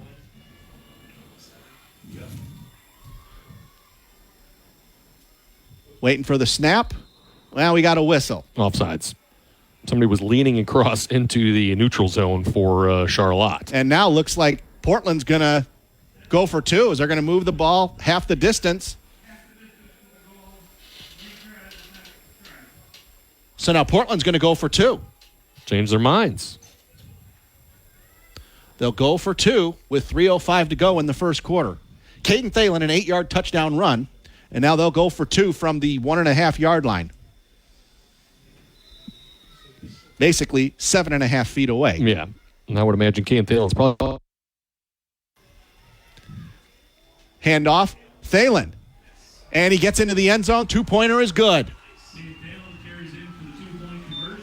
And so with 3:05 to go in quarter number 1, it's Portland 8, Charlotte.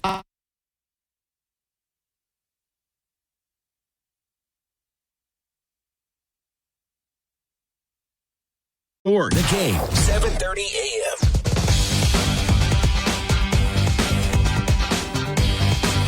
Brock Palmbos, Erik Doc Love here at Portland High School. Caden Thalen on third down from the 8-yard line. 3rd and 7 from the 8-yard line. Takes it into the end zone. 2-pointer is good. And Portland is up 8-0 here late in the first quarter. So now Aiden Pulling will kick off from the 40-yard line, his own 40-yard line. Well, hey, Portland's had the better field position, and eventually they scored. Got stopped on their first possession, and took it down the field right about midfield and stuck it in the end zone. Pulling, high kick, short, inside the 20, down to the 15, 20, 25, going left side over the 30. I believe that was number 6. That was Cutler Brandt. Gets out over the 30-yard line. Taken down there by number 59, Barrett Spitzley, a junior. And so Charlotte will take over in decent field position. They're out over the 30-yard line. Their first drive had to punt the ball away. Mm-hmm. So it's 1st and 10 from their own 32-yard line. Christian Powers dropping to throw. Rolls out to the left, flips it out. It is caught. Nope. The officials say it was incomplete. Tried to get it out to the running back there. Try to pitch it out there instead of trying to throw it out there left-handed. We've seen some NFL quarterbacks in recent weeks try and make that play, and it worked out well. That time it did not. Cutler Brandt was the receiver that was out there, but the flip was short, and it'll be 2nd down. Was trying to do a little Franco Harris immaculate reception off the chew tops there, but didn't happen. 2:50 to go first quarter. It'll be 2nd down and 10 from their own 32-yard line. Powers in the pistol formation. He'll pitch it out to the right, and there's just nothing doing there. Great penetration by Portland, and they tackle Brandt inside the 25-yard line. Huge loss. Actually, it was number 10 that had that one. Malachi Garza got that. And Cutler Brandt basically tackled him. He got pushed backwards into his own guy, and he took out Garza. Again, due to the penetration that Portland had, and it's going to be 3rd and long from their own 26. Powers dropping to throw. Rolling out to the left. He's going to throw it deep over the middle. Almost. He overthrew his man, and it was almost intercepted by the safety. Looking for Garza in the middle of the field, and he almost caught it. It was a little over his head, and then a Raider almost intercepted it. And so Charlotte going to have to punt the ball again. Who's that they're punting there for Charlotte? I think it's is that 11 again? Caden Holmes. Yep, Caden Holmes. He is standing inside his own 15-yard line. Gets the punt away. It is a low liner, and it's going to be taken and fallen on at the 36-yard line. Yeah, that was Connor Casimir again. It bounced up and hit him in the hands, and he just had to go right down and fall on top of it. Yeah, he couldn't corral it, and it hit off of him and went to the ground, and he just decided to just fall on the ground and just keep the possession. Probably a good decision. Yes. If it's not quite as sloppy out there and it's not raining, then maybe you want to pick that up. But tonight... Well, he tried to. Well, tonight you just got to fall on top of it. 8-0 Portland. 2:07 to go first quarter. Portland at their own 36-yard line. Wing T formation behind Dominic Navarro, the quarterback. 2 wide receivers. Handoff to the right wing back. Not much there. Great penetration by Charlotte. Well, the defensive end came in and made a huge play. It's 18 again for them. Carter Moore. He's been in on every single tackle tonight so far, it seems like. Carter Moore, number 18. Caden Thalen was the right wingback who got the ball in motion. Nothing. Absolutely nothing there. 2nd and 10 from the 36. Portland making some substitutions here. 1:37 and counting first quarter. And for Charlotte defensively, it's been feast and famine. It's either they made a great play or they've given up a big play. I formation behind Navarro. Wide receiver on the right. Handoff to Caden Thalen. Not much there. Maybe Gets to yard. the 37, maybe the 38. It's going to be 3rd and long. Jaden Kill, number 99. It's a great name for a defensive player, by the way. Kill. I wonder if he's related to former Minnesota coach Jerry Kill. Jerry Kill does have Michigan ties. He was the former athletic director at Saginaw Valley State. Okay. I formation behind Navarra. Fakes to the running back. Play action pass. Throwing deep. He's got a man out there. Up for grabs. Incomplete. Almost intercepted. Back there playing extra safety. Ben Buzzard. Yep. Come back and made the play. And he almost intercepted it. He was the receiver out there was double covered. There was only one receiver on the route, too. Yep. Ball a little bit underthrown on that, and that allowed Buzzard to come over and help out. So Charlotte's going to get the ball. And they're telling me, first punt of the year. Yep, Kevin Veal, the athletic director at Portland, is telling me, first punt of the year for Portland. And they get it away. It is a high kick. Fair caught at the 29-yard line. And it looks like number 11, Caden Holmes, will catch it. Fair caught at the 29-yard line. 41 seconds to go in the first quarter. I suppose when you're beating teams 56-0, you probably don't punt very often. No. That's wild. Yeah. We're in week 7, and that's the first punt of the year. Yeah, they're all smiling at us. Yeah, that's right. Sorry to break your record, guys. We're bad luck for you, apparently. We're not allowed back here anymore. Okay. 1st and 10 from the 29-yard line for Charlotte. And a bad snap from center, and we got a whistle. Portland says they've got it. Let's wait and see. The ball bounced back to Powers, and it is a Raider ball. Raider ball. 23 recovered. Number 23, Christopher Batley, wide receiver and defensive end, junior, takes over at the 29-yard line of Charlotte. Just bad snap from center. Orioles, they get the break. They make Portland punt, and then the very first snap rolls back to the quarterback. It gets booted forward to Batley, the defensive end. So 1st and 10 from the 29. The Charlotte 29, that is. I formation, wing back on the right behind Dominic Navarra. Handoff to the tailback. I believe that's Thalen again. Falls forward, gets maybe 1. Trying to cut it outside, saw a defender came back in and fell forward and actually got an extra. I think it's going to be 2 yards on that one. 55. Van Reed. 55, Van Reed. 18, Carter Moore in on the tackle. We're down to 15 seconds to go. Let's see if Portland runs another play or they take this to the second quarter. We're down to 10. We're down to 8. They might try to run one more play. We're down to 5. Down to 3. Yeah, they are going to run one more play. Hand off to the fullback. Gets inside the 25, but no further. He gets pushed back there, and it's going to be 3rd down and long when we come back for the second quarter. A Caden Thalen 8-yard touchdown run has given Portland the lead. They've got an 8-0 lead after 12 minutes of play. Come on back for the second quarter after this. On the game, 7:30 a.m. WVFN, your trusted source for high school sports coverage.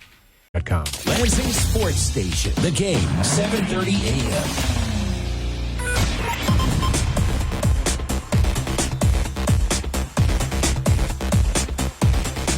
Brock Palmbos, Erik Doc Love back at Portland High School. Portland leading Charlotte 8-0 after 12 minutes of play. A Caden Thalen 8-yard touchdown run on 3rd and 7 from the Charlotte 8 has been the only point so far. Charlotte just fumbled on a bad snap. Portland recovered, and Portland has it 2nd down and 7 from the 25-yard line, and now we got a whistle, and what do we have? Timeout, Portland. Portland takes their first timeout of the game. They have 2 remaining. And Coach John Navarro didn't like what he saw to start the second quarter and called his timeout. Burn a timeout. 12 minutes on the clock. We haven't even started the second quarter yet.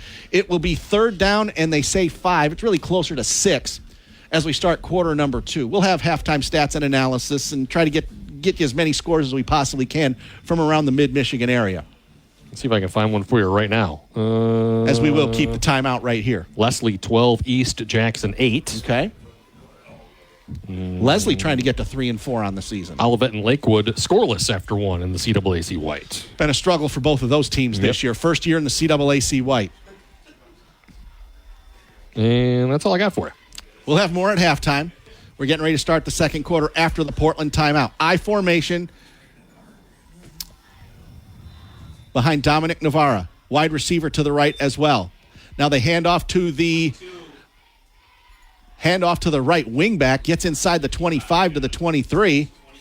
It's 22. That's Connor Casimir, backup running back. Gets inside the 25 to the 23-yard line, and it's going to be 4th down. 4th and about 3. Be about a 41-yard field goal. I think Portland's going to go for it. Yeah, not in this weather. I know Aiden Pulling is 1 for 1 for 26 yards, but and that's not about in this one. Yeah, it's going to be too far for a field goal, so they're going to line up to go for it on 4th and 3.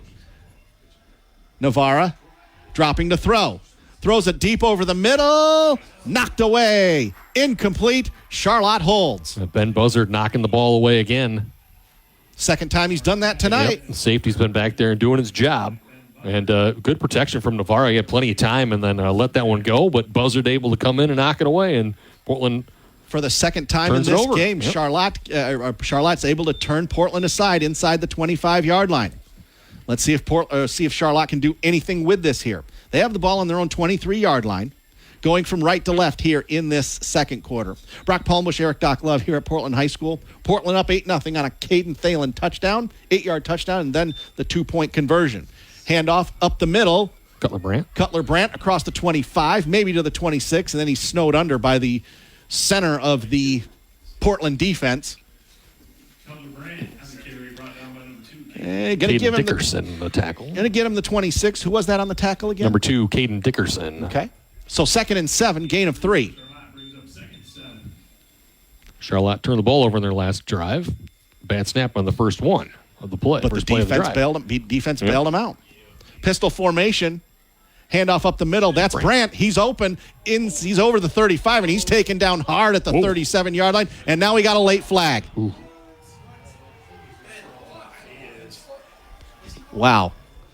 I thought it was a great tackle, but it was a great run by Cutler Brandt, and then all of a sudden he gets taken down in the secondary. He got taken down hard.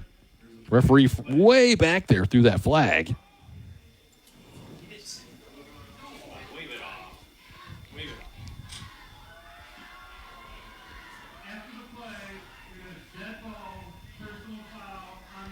First penalty of the game on Portland. 15 yards. That's going to put the ball in Portland territory at the 48-yard line. Personal foul. So here we go. Clock running, 10:38 to go, second quarter. Powers rolling out to the left, and he tried to throw it. He fumbled it, and then by the time he recovered, the Portland defense snowed him under for a big loss. And he went back to throw, and as soon as he got his arm back there, the ball came out of it. Yep. And he came right back down and fell on top of it. And, the rain, it'll do that to you. And it's coming down a lot harder right now, too. Who is that on the sack officially? Number two. Caden Dickerson's had a good game tonight. Lost 8 yards on that. So 2nd and 18 from their own 44. Handoff Cutler Brandt out over the 45 to maybe the 46, but no more. Portland's defense keying on him. Dickerson on the tackle once again. We got 2 yards out of it. So it'll be 3rd down and 16 from their own 46-yard line. 9:41 and counting, first half. And if you're Charlotte, I know you want to pick up a first down here. It's 3rd and 16, but you might want to play conservative, keep it on the ground, and then play the field position game. Yep. You might get a turnover. Mm-hmm. Pistol formation.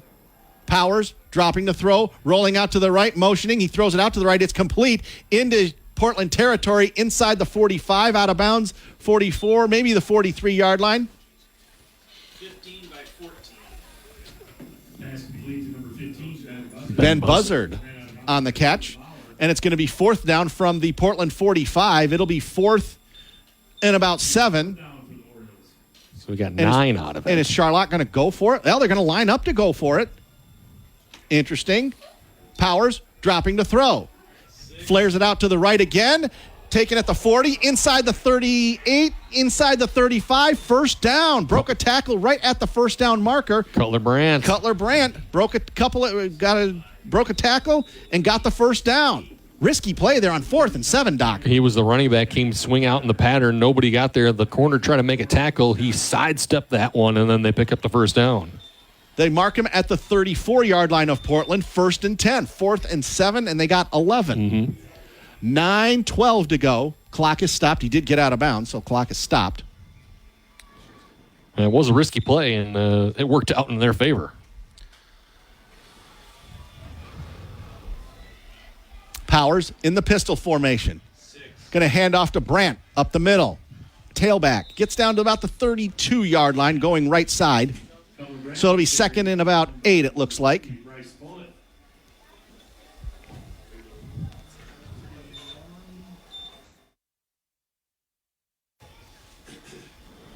Gets 3 out of that one. So here we go. 2nd down and 7. A long 7, about the 31, 32-yard line. Pistol formation again. Going to hand off to Brandt again. Maybe got back to the line of scrimmage. Maybe a gain of 1. It's going to be 3rd and long. He missed the first tackler, but then 56, Mark Myers, finished it up. So it's going to be 3rd and long. No gain, basically. It'll be 3rd down and 7 from the 31-yard line. 8:07 to go, first half. We're in the second quarter. Portland up 8-0 on a Caden Thalen 8-yard touchdown run, and then he got the 2-point conversion. Only points so far. Pistol formation again. Handoff up the middle, inside the 30, close to the 25, and it's going to probably be, 26-yard line. Brandt on the carry, number 50, Bryce Fullett on the tackle, and it's going to be 4. He dove for it, but came up just a little bit shy of what he needed to get. Hey, they went for it on 4th and 7 and got it. You'd think they would go for it on 4th and 1 here, just outside the 25-yard line. Powers going to take it himself, and I think he's going to get it. Yes, he will. He was in the pistol and then ran up real quick and got it under center and then took it. Yep. First down, Charlotte at the 23-yard line. Clock running, 7:17 to go. Charlotte has all 3 of their timeouts left in this first half. Portland has 2. Excuse me, Brock. This has been their best drive so far of the ball game, too. Absolutely. And at the very least, they've turned the field position game around in their favor. 7 minutes to go now, first half. Powers in the pistol. Handoff. That's Brandt. Gets down to the 20-yard line, maybe inside that. Down to the 19. Down to the 19. 2nd and 6. creases. It's not big gaping holes for the most part, just finding little creases and getting enough yards. They're getting 5, 3, 2, 3, 6, 4. They had one 10-yard run, but it's just little bits at a time. You're right. In this case, 4. Pistol formation again, Powers. Oh, missed handoff to Brandt, and he's tackled behind the line of scrimmage. That'll go as a sack. Either missed the handoff or missed timing. Something happened on that play, and they're going to lose some yardage out of this. And the Portland defense... They ate him up real quick. Converges on Christian Powers and tackles him well behind the line of scrimmage, and it's going to be 3rd and long. They lost a couple on that one. And the official's generous, only a 2-yard loss there. It'll be 3rd down and 9. 6 minutes to go in the first half. Powers in the pistol, dropping back to throw, rolling out to the left. He throws it out to the left, incomplete pass. He threw it behind his receiver. Yeah, he sidearmed it, and the receiver had already ran across. Then he was trying to come back for it, looking for number 5 out there. That was Jack Davey, but didn't work out for him. So now it's 4th and 9 from the 22-yard line. And I thought Powers had plenty of room to run out there. He probably could have picked up the first down himself, but he wanted to sling it down the field. Ball really on the 21-yard line, so it's really 4th and 8. Dropping to throw, Powers. They're going for it, throwing it over the middle, incomplete. Nothing there. He was looking for number 11, Caden Holmes, and he just wasn't there. Looking for a spot, and he was not in that spot. So they turned it over on downs.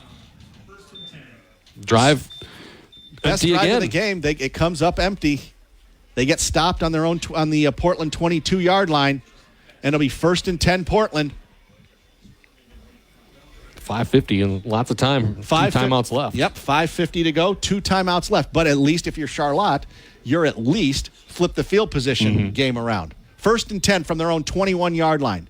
Dominic Navarra rolls out to the right. He's going to take it himself. Cuts back inside, out over the 25 to the 26, maybe the 27, depends on the mark. I think that was a designed quarterback run all the way. He didn't look to hand it off to anybody. He just looked for somewhere to run to. Number 40, Tim Bensinger, a junior defensive back. Their leading tackler on the season with 86 coming into this game. There you go. Good gain there. Gain of 5. Out to the 27-yard line. 2 wide receivers, now 3 wide receivers. Late man coming onto the field. Navarra under center. Handoff up the middle. That's a Dickerson. Gets to the 27, maybe the 28, but no further. Dickerson getting nothing. There's Jaden Kill in the middle. 4:53 to go and counting. Ball at the 28-yard line. So it'll be 3rd and short. About 3rd, 3? Looks like it. 3rd and 3. 4:40 to go and counting. Been a fast first half. We started 15 minutes late because of Military Appreciation Night. Wanted to honor everybody, all the military personnel here. Dominic Navarra under center. I formation, wing back on the right. Up the middle. Still going, breaking tackles. I believe that's Thalen. He's into Charlotte territory, and he's still going to the 45-yard line. That is tremendous effort by Caden Thalen, number 24. Easily his best run of the game. Looked like he was getting stacked up at the line of scrimmage, but he was able to break tackles at the line of scrimmage and get into the secondary and get a huge first down for Portland at the Charlotte 45-yard line. 27 yards on that run. Big-time gain there. It was all Caden Thalen, too. He just kept breaking tackles. Charlotte's going to get the ball to start quarter number 3, and now we got a whistle. Orioles are going to call timeout, I believe. Yep. Charlotte will call a timeout. They have 2 remaining, and we'll take one ourselves. 4:02 left in the second quarter. Portland up 8-0, but the Raiders are driving. Come on back. On the game, 7:30 a.m. WVFN, brought to you by Doubting Industries and the Lansing Sports Commission. WVFN.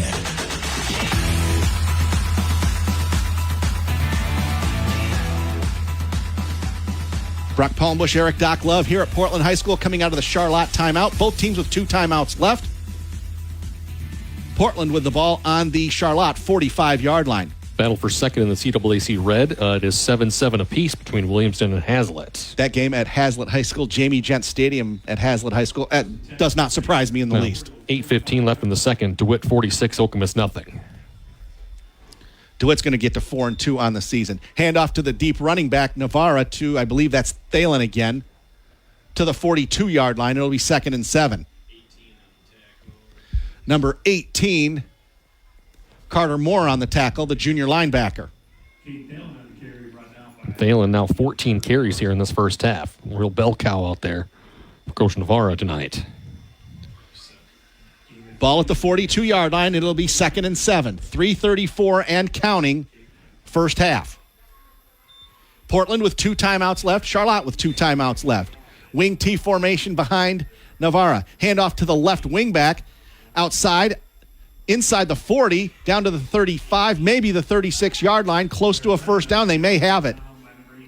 Number 3, Barrett Brennan with a carry that time? I believe so. Yep. Carter Moore on the tackle. They say move the chains. Got the ball, the nose of the ball touching the 35-yard line, first down. So 3:09 and counting. This is where you don't want to be in complete hurry-up, but you want to go a little bit quicker here if you're Portland. Remember, Charlotte won the toss and deferred, so they will get the ball to start quarter number 3. If you're Portland, you want to score here. Navarra, handoff, up the middle, to the left wing back. We got a flag down, so stop the action here. I'm going to tack 15 onto this one. Dickerson with the carry. Yep, Caden Dickerson, number 2.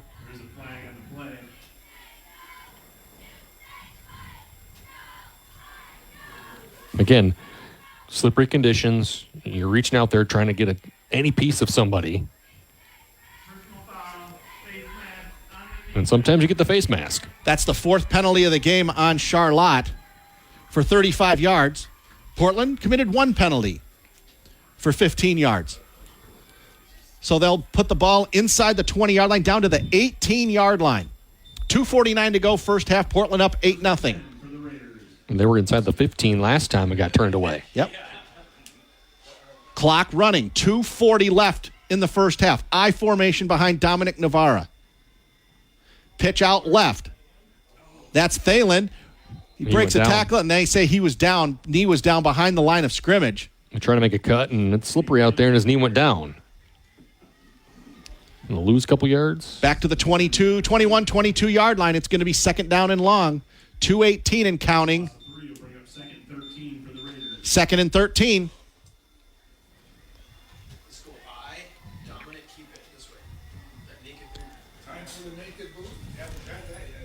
People here in the press box calling for Dominic Navarra to do a bootleg. We'll see what happens. They may be right. Navarra under center, wing T. He's dropping to throw. He's going to throw it deep out to the right. He's got a man there. It is incomplete. Trying to go deep and good coverage. To the far corner.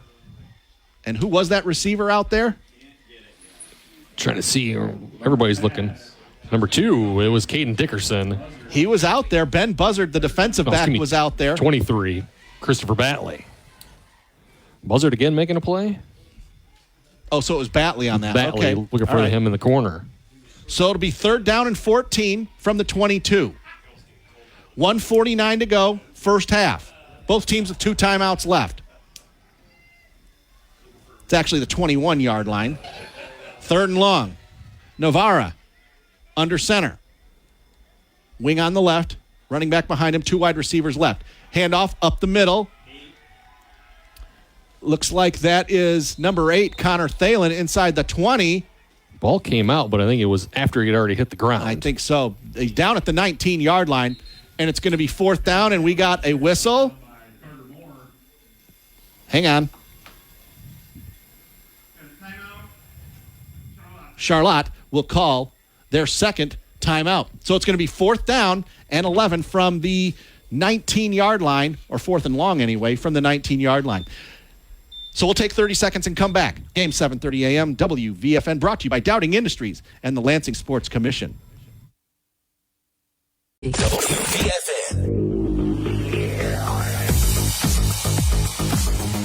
Brock Palmbos, Erik, Doc Love coming out of the Charlotte timeout. Charlotte just called their 2nd timeout. They have 1 remaining in advance of this big 4th down play for Portland. Portland at the Charlotte 19-yard line. Looks like they're going to go for it. It'll be 4th and 11. Would be a 36-yard field goal. 36. You would think they wouldn't try any field goal unless it's inside 30 yards. At least tonight, anyway. Not in these conditions, no. So Portland is going to line up to go for it. They got two wide receivers out to the right. Dominic Navarre back to throw. Throws it deep over the middle. He's got a man there. Touchdown. Defender fell down. Wide open. Caden Thalen. Who else would get it? It's been the Caden Thalen night, so. And the defender trying to make a play, Malachi Garza, slipped and couldn't catch up with the receiver in the end zone. And it's 14-0. Extra. Aiden pulling on to try the extra point. You said it. Yeah, defender fell down.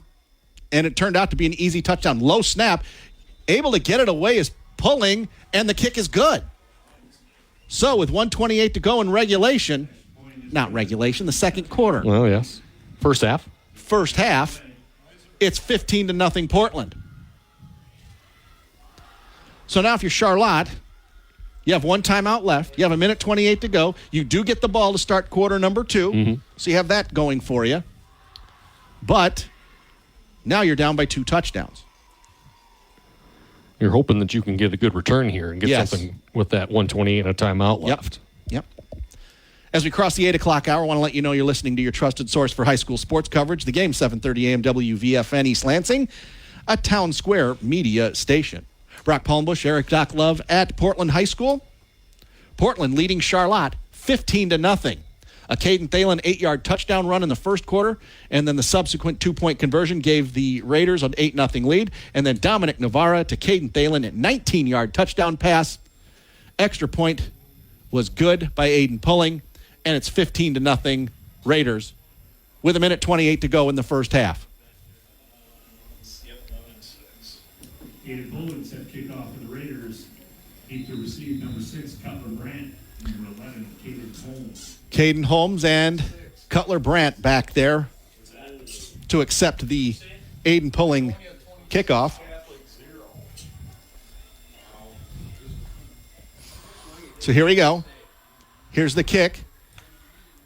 It is taken inside the 10-yard line. Out over the 15. Coming left side, we got a flag down, 20. And pushed out of bounds at the 22, but we've got a flag down. 1:20 to go, so we'll see what happens here. This one more than likely going to come back. Yep. Cutler Brandt was the guy who received that kickoff. He ran left. The flag was right, all the way on his far opposite sideline. 1:20 to go in the first half. No flag. Oh, okay. They wave it off. Okay. That's 2 there. There was a flag that was thrown on the extra point that they picked up and waved off. So it'll be first down and 10 from the 22-yard line, from their own 22. 1:20 to go in the first half. Their last drive, they got all the way down inside the 30 for Portland and turned away.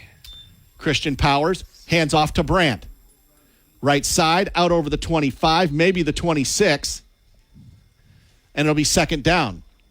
Looks like Charlotte just wants to run the clock out and get to the second half. Connor Thalen on the tackle.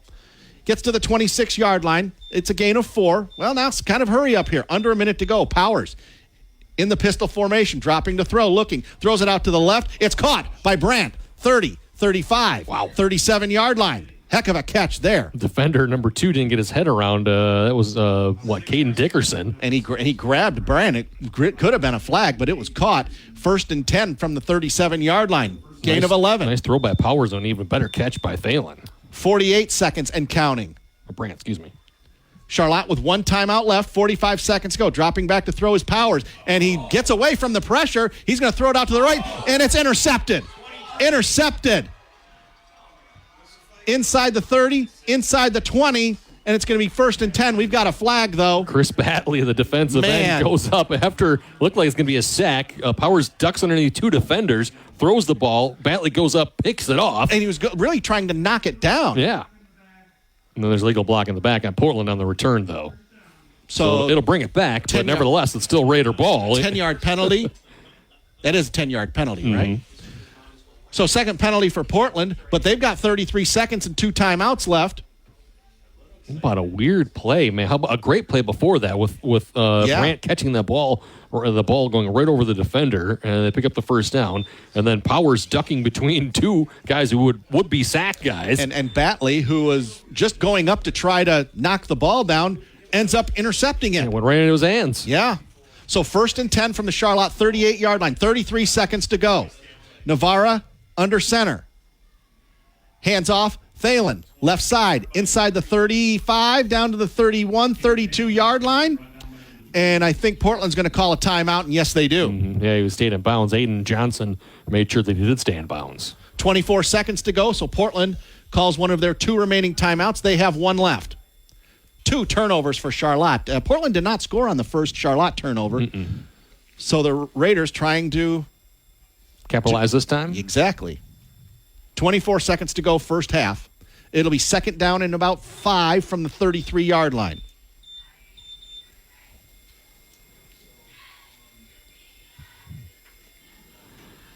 Besides week 1, it's been a fairly clean season as far as weather-wise. It's been warm for the most part, and then we had a lot of rain and thunderstorms week 1, obviously, and then it's been pretty nice up until today.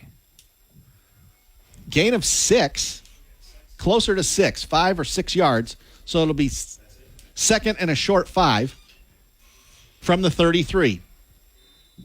24 seconds to go.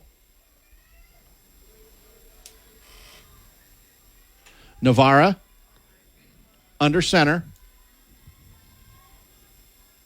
Dropping straight back to throw. Looking, flares it out to the left. It's caught. But going backward and slipping. Yep. Well, number 2, Caden Dickerson. Falls down at the 40-yard line. It's going to be 3rd down, under 10 seconds to go. And it looks like Portland's just not going to – they may call a timeout. They're going to call a timeout with 5 seconds to go. And it's basically going to be 1 throw to the end zone. Yeah, so you can heave it, throw the Hail Mary. They were trying to set up the screen, and they had blockers out there in front, but Dickerson couldn't get away. And then as soon as he caught the ball, he slipped and fell down. So – 3rd down, and they did have the screen set up. It looked really good. Yeah, it was set up well. It just didn't. He couldn't plant. Yep. The rain got to him. It rained a lot yesterday. It pretty much rained all day yesterday. My goodness. We got a break during the day today. Like when the sun was up, it didn't rain at all until about 4 or 5 o'clock, and then it started to sprinkle a little bit more, and then it's coming down a lot harder now. A lot more steady too. 5 seconds left, so you would think Navarra, the quarterback, has already thrown a touchdown pass tonight, would just, drop back to throw, maybe roll out to the left or the right and heave it towards the end zone. Maybe you get a flag, maybe you get a completion. So I'm saying you're hoping for either the completed Hail Mary touchdown pass or you're hoping for a pass interference play. Charlotte will get the ball to start quarter number 3. Navarra under center, dropping to throw. Going to throw it over the middle, incomplete. And that's the end of the first half of play. That brings us to the end of the first half.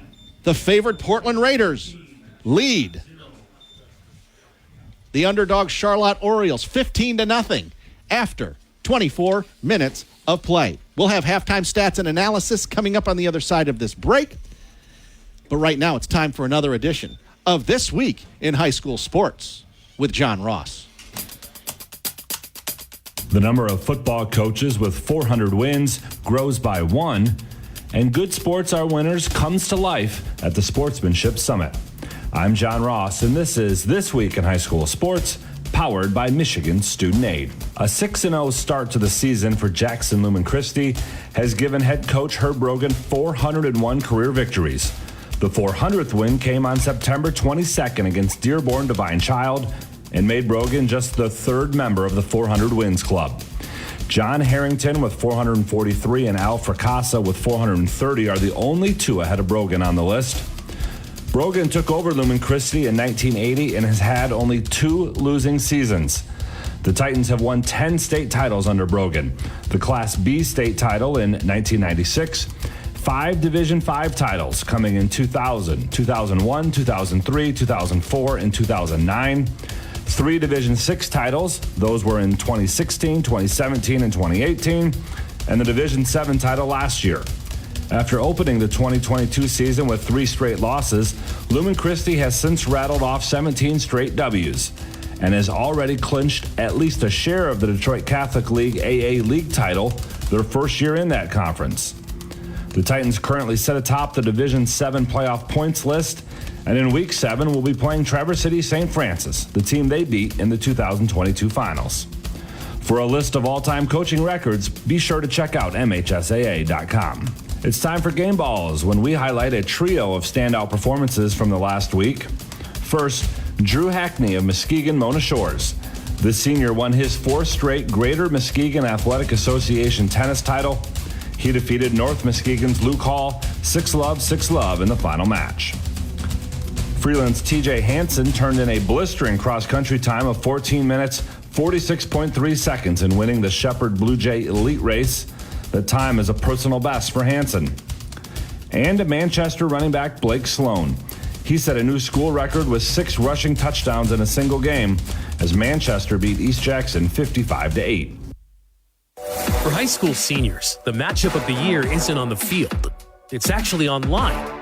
That's right. When you fill out the FAFSA, the free application for federal student aid, you could also be eligible for thousands of dollars in additional money from the Michigan Achievement Scholarship. Yep, nearly 80% of students who fill out the FAFSA may be eligible. Now that's a matchup we can all root for. Get started today at michigan.gov/achievement. The Michigan Achievement Scholarship. It's a game changer.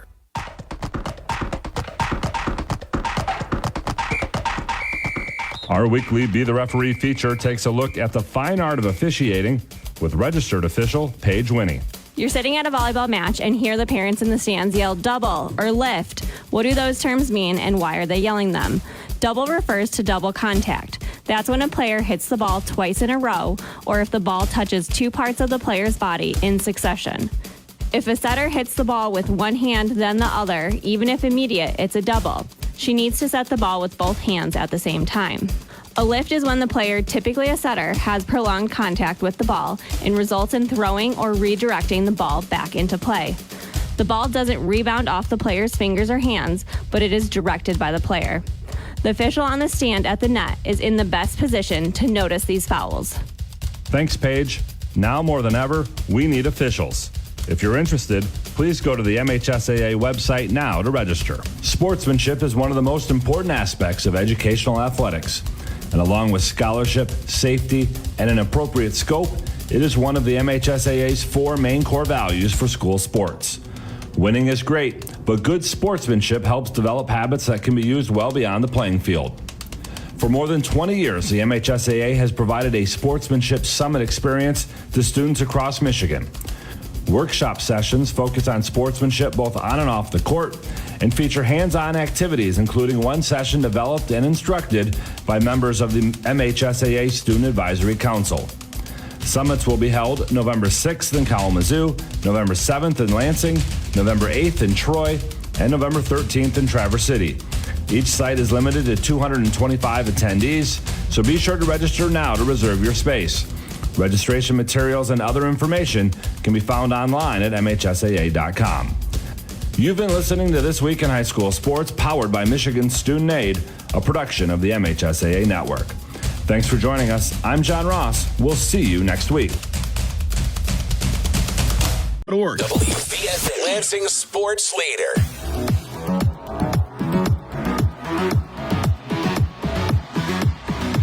Palmbos, Erik, Love here at Portland High School. Portland leads Charlotte in a CAAC White matchup 15-0.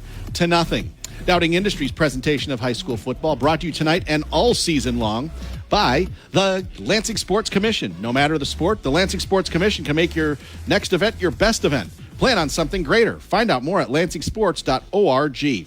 And by our title sponsor, Jeff Metz and Dowding Industries, recognizing the effort and commitment athletes give to the sport of football. And they're always interested in individuals that have the drive and desire to be successful in work and in life. Check them out at dowdingindustries.com. You may find a successful future here. Here's a look at the scoring summary from the first half. Portland got on the board, they got on the board twice. Once late in the first quarter, once late in the second quarter. Caden Thalen on a 3rd and 7 from the 8-yard line, took it in up the middle for 8 yards and a touchdown after a Charlotte penalty on the extra point attempt. Portland went for 2, gave it to Caden Thalen. He put it in the end zone again, and it was 8-0 at the 3:05 mark of the first quarter. That was a score at the end of one quarter of play. And then Portland scored again. Dominic Navarra threw to Caden Thalen on third down from the 19-yard line. 19-yard touchdown pass. The extra point by Aiden Pulling, number 7, was good, and it was 15-0 Portland with 1:28 to go in the second quarter, and that's where we are right now. That's the only scoring of the first half. Charlotte committed 2 turnovers, and yet Portland did not score on either of those turnovers, even though they had opportunities to do so. This could be even more than 15-0 right now. It could be, and it also could be closer to a tie ball game because Charlotte has gotten into Portland territory a couple of times. They've had a couple of chances to score and have been unable to do so. Penalty-wise, Charlotte 4 penalties for 35 yards. Portland 2 penalties for 25 yards. Charlotte again had 2 turnovers in the first half, and Charlotte will get the ball to start quarter number 3. We'll talk about if that's going to have an effect on the game coming up in our next segment, but you've got the unofficial stats right there. For the Orioles of Charlotte, 56 total yards of offense in that first half. Christian Powers 4 for 8 for 37 yards.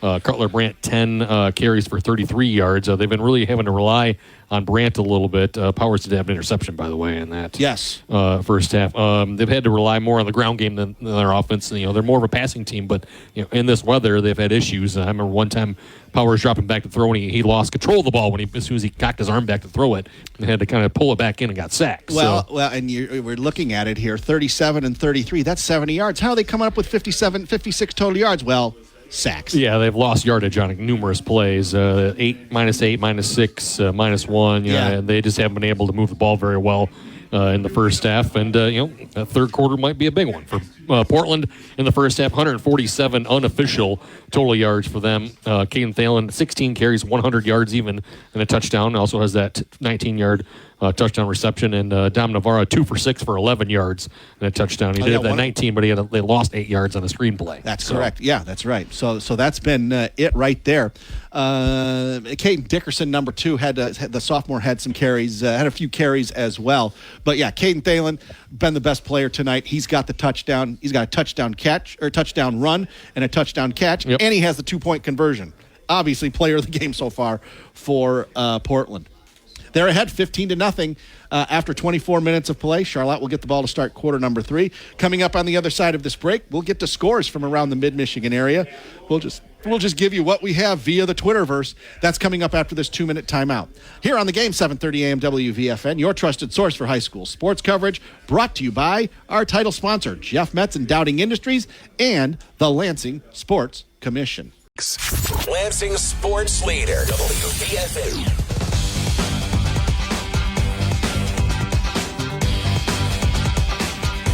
Brock Palmbos, Erik Doc Love back here at Portland High School. Portland leads Charlotte 15-0 after 24 minutes of play.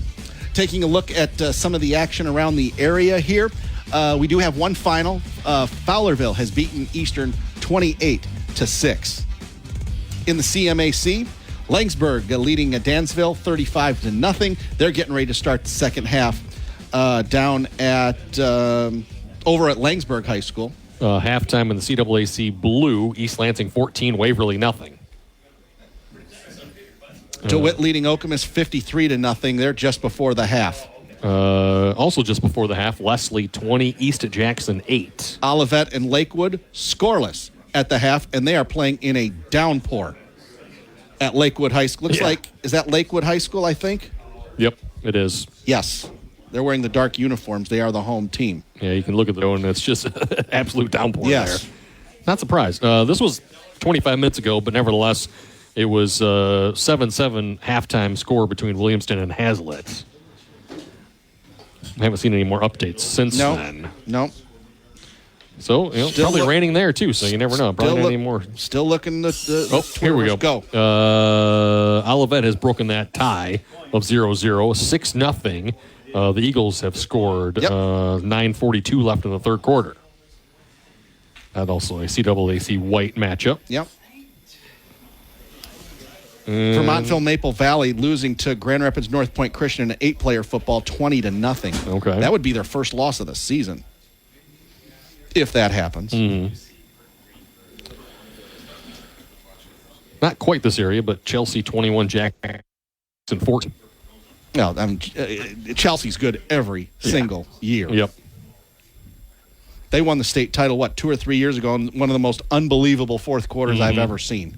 I think they trailed by 4 touchdowns in that game in the second half and came back and won in regulation. It was something like 45-38, something like that. Just unbelievable. I don't have any more scores. You got anything over there, Brock? I'm looking.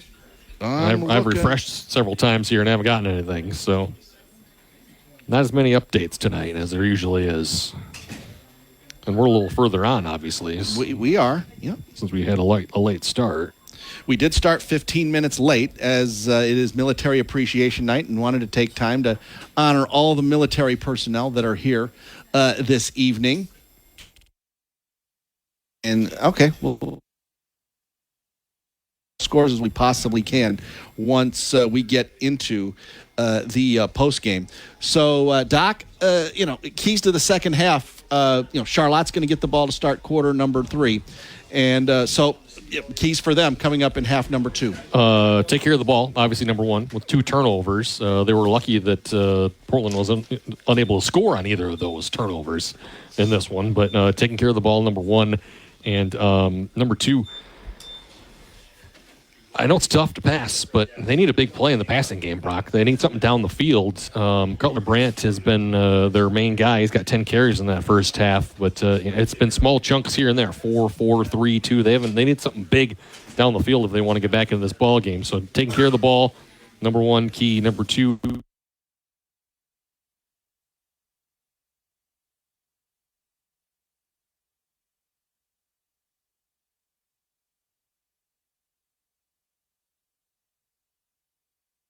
first half, he had 100 yards even rushing in this one. So if he hand him the ball off, get some other guys going offensively, and keep managing the clock, they'll be okay. With the lead at 15-0 as it is, and Charlotte, haven't been able to move the ball as well.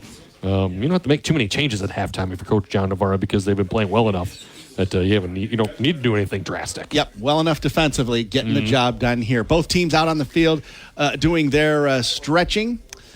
Just 2 minutes left in this halftime, and then Charlotte will get the ball to start quarter number 3. Apologize for any technical problems that we are having. We understand the signal's been cutting in and out here and there. Apologize for that. We'll try to get that corrected. You know how it goes sometimes. We had technical problems last week. This is how it goes. This is just how it is sometimes here. And officials are coming back out onto the field here. I got to tell you, the crowd is really, really good tonight, really considering the weather. Yes. And it is raining harder now, right now, here at Portland High School. This might be the hardest it's been raining all night. Yeah, when you can actually see the rain, it's just coming down. Not much wind, really. It's not like it's coming down parallel to the ground. No. It's just coming straight down, and it's raining harder. Right now. Thankfully, we're in the press box here. I'm pulling up the radar here and see what I can see. There's a lot of rain out there, Brock, to say the least. Lots and lots of it. We might get a break at some point here in the second half, but then it'll pick back up again. So it's kind of scattered all over the place. Lansing is going to be enjoying some clearer skies here shortly, but here we're obviously west of Lansing, and might get a break here and there in the second half, but for the most part, it's going to rain the rest of this ball game. Both teams, Charlotte's coming back out for the second half kickoff, got their final instructions from head coach Mike. A stretch of the imagination. This is by far Portland's closest game of the year. They have wiped everybody out so far. Been a running clock for every game this year, and they actually punted for the first time in the first half of this season in week number 7, which is amazing. Their last 3 games have been 55-6, 52-14 at Atlanta Catholic, and then 56-0 against Lakewood. So giving up 6.5 points a ball game. They haven't given up any yet, that's for sure. So that points per game will go down if Charlotte doesn't get on the board here. So Portland will be kicking off from their own 40. They'll be going from right to left here in this third quarter. Aiden Pulling, number 7, will kick off from the left hash mark. Who's that back deep there for Charlotte. Cutler Brandt. Number and 6. number 11. That's Caden Holmes. Caden Holmes, yep. So they're back there.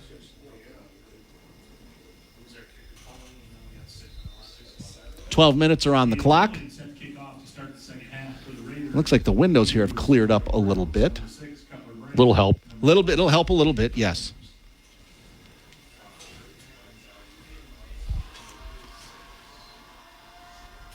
Pulling, runs up, kicks it away. Inside the 20, taken by Brand at the 14-yard line, over the 15, the 20, the 25, pulled down at the 28, 29-yard line. 1st and 10.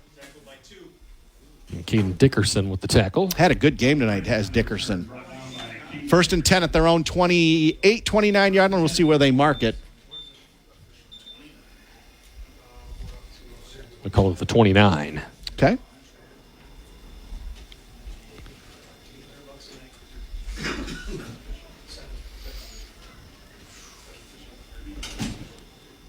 Yep, put it right down on the 29-yard line. 1st and 10.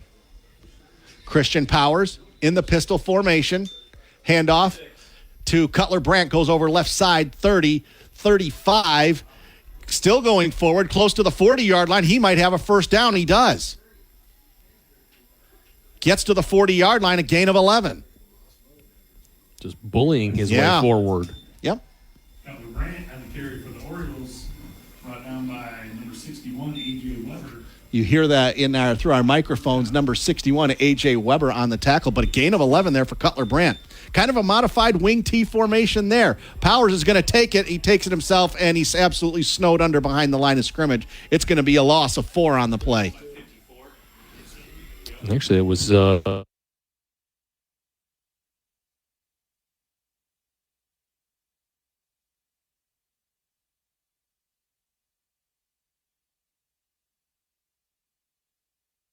Didn't see anything with Powers in the first half. Yeah, Buzzard's in there, QB. Changing their offense, going to a modified wing T. They hand off to Cutler Brandt, goes over left side over the 40-yard line, still going to the 44-yard line, so a game of about 7, and it's going to create about 3rd and 6. Buzzard, technically one of their starting wide receivers, they've now switched in a quarterback. Maybe they're looking for more of the run game option out of him. Yeah, they're only 2 scores down. You don't have to give up on the running game. Yeah, kind of a modified wing T formation. It's a little bit more spread out, not a tight wing T, but they are in a wing T. Fake handoff. Buzzard has it inside the 40. No. He tried to take it himself, and you can tell by our voices, no, it did not work out. He was tackled behind the line of scrimmage at the 40. And it's going to be 4th and long.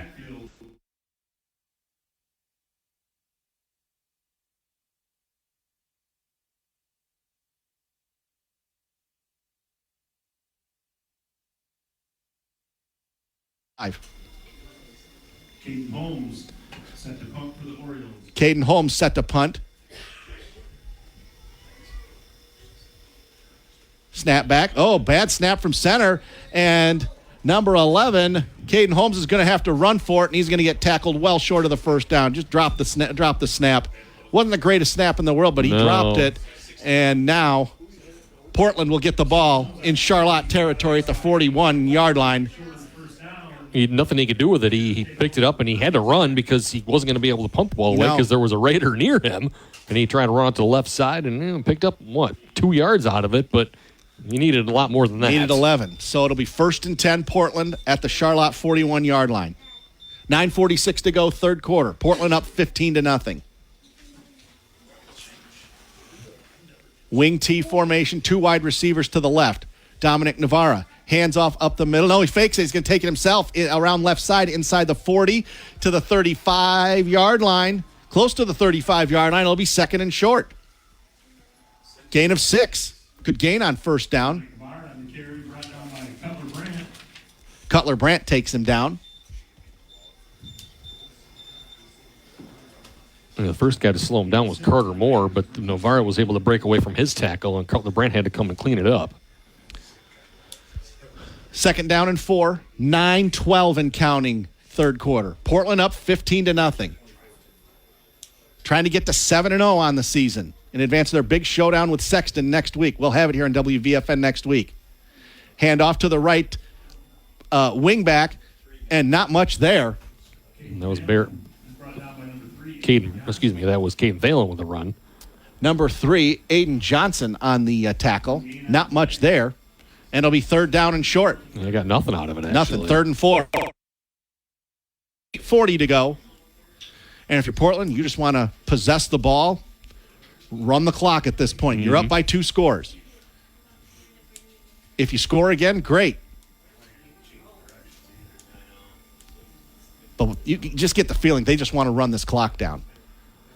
Handoff up to Navarra fakes it, and he's going to have a first down. He goes between right guard and right tackle, and he gets through a little bit of a crease and gets down to the 30, maybe the 29-yard line. He needed 4. He got 6. First down, Portland. You're right. The handoff, the fake handoff to the fullback brought the defenders in, and then he found that just a little bit of a seam to run through. Had a blocker out there in front of him and actually had to go around him. And there's Carter Moore making another tackle. 1st and 10 from the 29-yard line. 8 minutes to go. 3rd quarter. This could be a dagger touchdown here for Portland if they can punch it in here. And if you're Charlotte, you've got to stop them. 2 wide receivers, 1 left, 1 right. Wing T behind Navarra. Handoff to the right wing back inside the 30 to the 25, maybe the 26. Caden Thalen again on the run.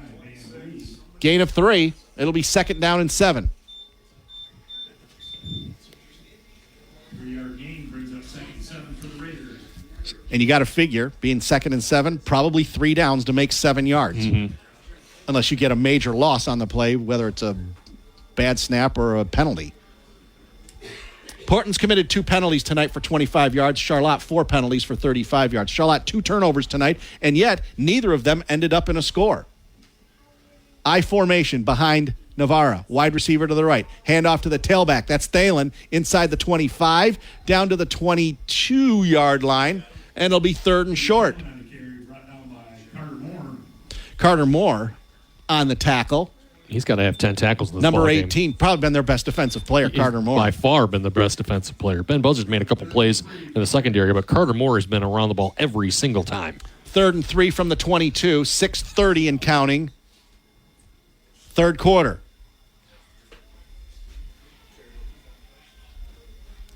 I formation behind Navarra.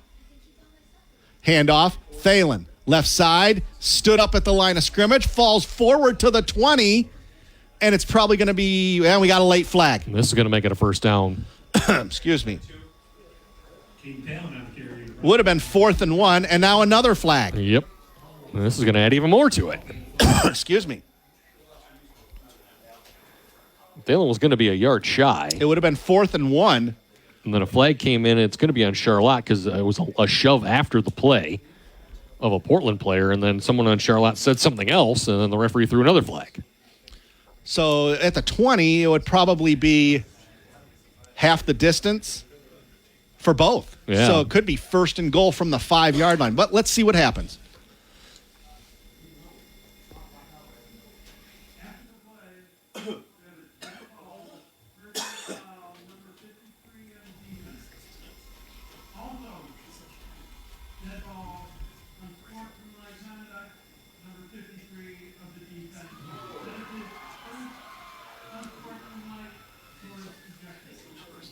The 53, Matthew Holbo.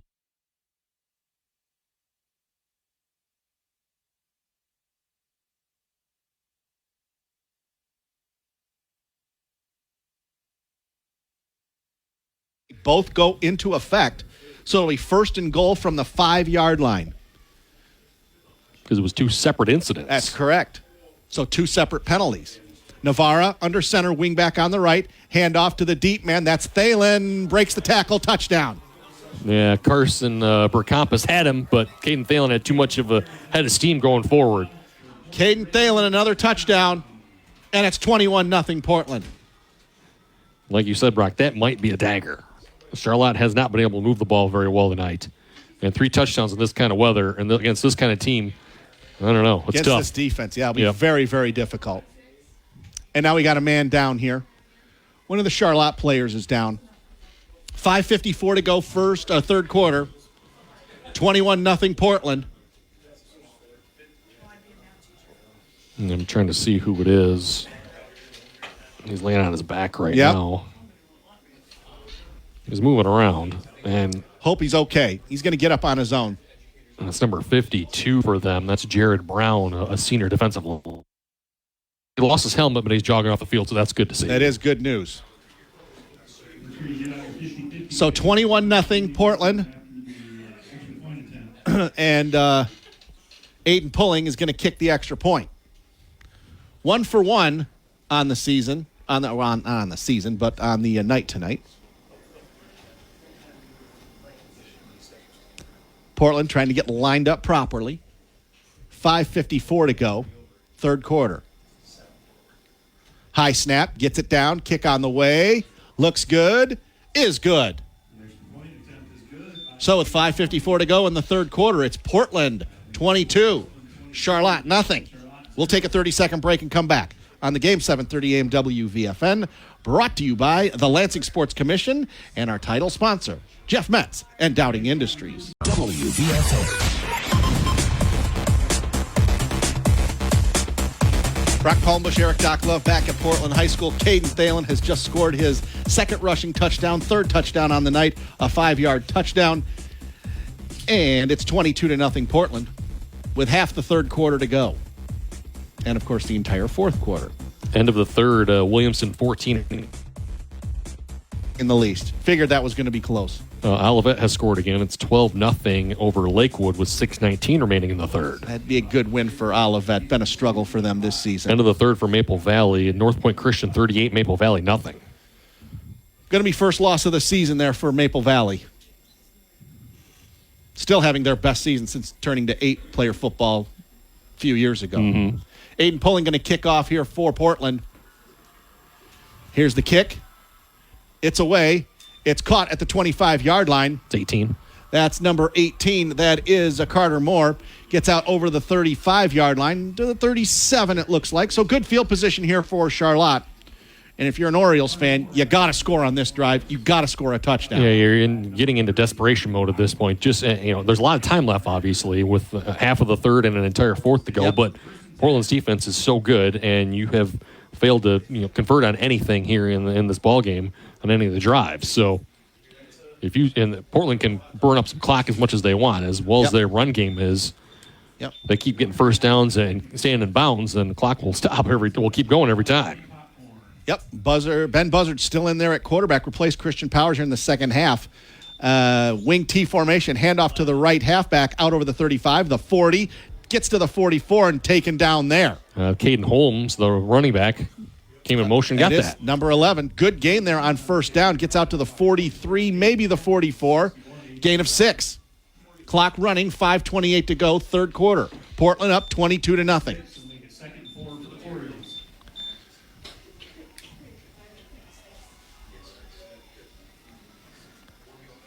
Wing T again. Buzzard hands off to Brandt. Brandt gets close to midfield. He's close to a first down. Gets to the 47, maybe the 48. He got it. And he give him the first down. He got a good mark, and the officials say first down. That's a generous spot there. He looked a little bit short, Doc. Yeah, I thought he might have been about maybe a foot short. Yeah. They give him the first down, under 5 minutes to go in the third quarter. Handoff to the right halfback, and Portland trying to take him down behind the line of scrimmage, and they do. Yeah, it's Caden Holmes again. Number 61 on the tackle. That's A.J. Weber, and a late flag. Yep. Something else happened after. It's going to be on Portland, I believe. Yep. Somebody said something this time for the Raiders. Referees are discussing and trying to figure out what was said and who said it. So they lost a yard on that run, but they're going to get a first down after this. I'm saying it's 54, Reese Thalen, a senior defensive lineman. Third penalty of the game for Portland for 40 yards, and that puts Charlotte at the Portland 38-yard line. 4:44 to go, third quarter. They punch this in here. They're still in this game. Well, they've gotten inside the 20 a couple times. They've had a couple of chances. Yeah. Officials Well, Charlotte waiting for the officials to get things going, and now they do. Wing T formation again, Buzzard. Fakes the handoff. Buzzard's going to take it, and he's going to lose yardage. Yeah. Taken down. Great penetration by Portland. They snuffed the play out immediately. Buzzard tackled down at the 48-yard line. A massive loss. And he's lost 7 yards on that play. They mark him down at the 46-yard line. Barrett Brennan in on the tackle. He had some help there. Yep, yeah, there were a couple. There were 3 Raiders there waiting for that fake. So it'll be 2nd down and 18 from the Portland 46. 4:05 left. Third quarter. Going to hand off up the middle to the 45, the 44. Is that Brandt again? Yes. So a gain of 2, and it's going to be 3rd and long. 3rd and 16. Go ahead. Those minus plays, they just can't have those. Nope. They're already behind the 8 ball at this point, being down 22-0. You can't have negative 8-yard plays. And behind the sticks as well. Yep.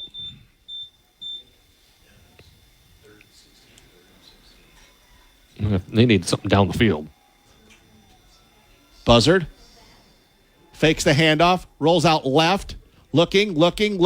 He's going to throw, tipped, and intercepted. Yep. Intercepted by Portland, and it's coming the other way. Tipped up in the air. Knocked around. Can't quite see who it was. 22. Connor Casimir, they say, with the interception. 3rd turnover of the game for Charlotte. And Portland, this one, with 3:14 to go in the third quarter. 22-0 Portland. The 6th interception of the season for Connor Casimir. That one was pressure from Buzzard rolling left, throwing. He had a receiver in the area. The ball got tipped up and then pulled it back down himself. 1st and 10 from the 50-yard line for Portland. And you got to think, one more score here puts the game away. Yes.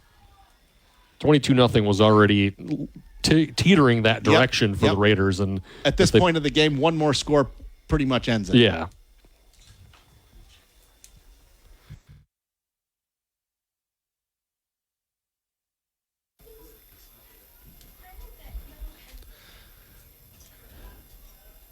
.314 left in the third quarter.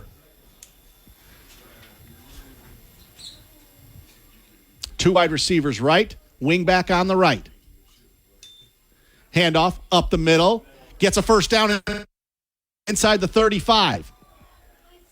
Caden Dickerson. Is that number 2, Caden Dickerson? Yeah. Huge burst up the middle.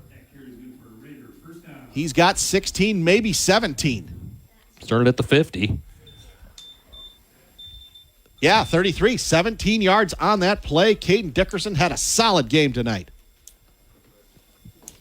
1st and 10 from the Charlotte 33. Clock running, 2:55 to go, third quarter. 2 wide receivers left, wing back on the left. Handoff again. I think that's Dickerson. Just goes up the middle and gets 8 more yards. And all the way down to the 25. It was Connor Thalen that time. Thalen again. Okay. Excuse me. 2:27 and counting. 2nd and 2 from the 25.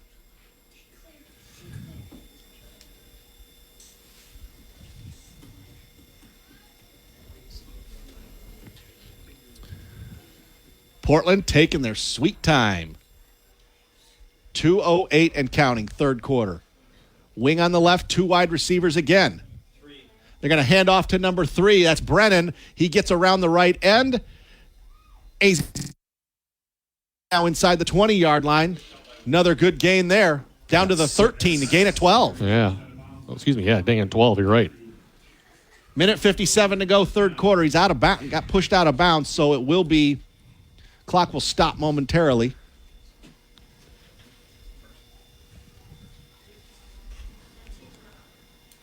Orioles on their heels right now, Brock. Yep. They've had some stops in this ball game. They have. Starting to wear down. Same formation. Wing on the left, 2 wide receivers, and a running back behind Navarra. Hands off to the fullback again. inside the 10. That's Connor Thalen. Breaking another couple of tackles, taking a couple of men down to the 5-yard line. 9 yards. 9 yards on the game. So what were 3, 4, 5-yard gains are now 8, 9, 12, 17. Minute 38 and counting. Third, it's a 2nd and 1 from the 5-yard line. They can't get a first down without getting a touchdown. Just need 1 yard for the first down. For Charlotte, they're in desperation turnover mode right now. Yeah. Somebody's got to be reaching for the ball. Fumble, bad snap, something. That's the only way they're going to be able to stay in this ball game is to turn the Raiders away with a turnover. And they're going to probably have to force it themselves. 2nd and 1 from the 5. 1:10 to go. Portland taking their time. Wing on the left. Handoff, right side. That's number 3, Barrett Brennan. He's got the first down, but not the touchdown and a late flag. Got down to the 1. And then we see a flag. Aiden Laverty, number 1 on the tackle for Charlotte, will wait for the flag. If it's on Charlotte, it's not going to be for very much yardage. It'll be for a 1.5 feet.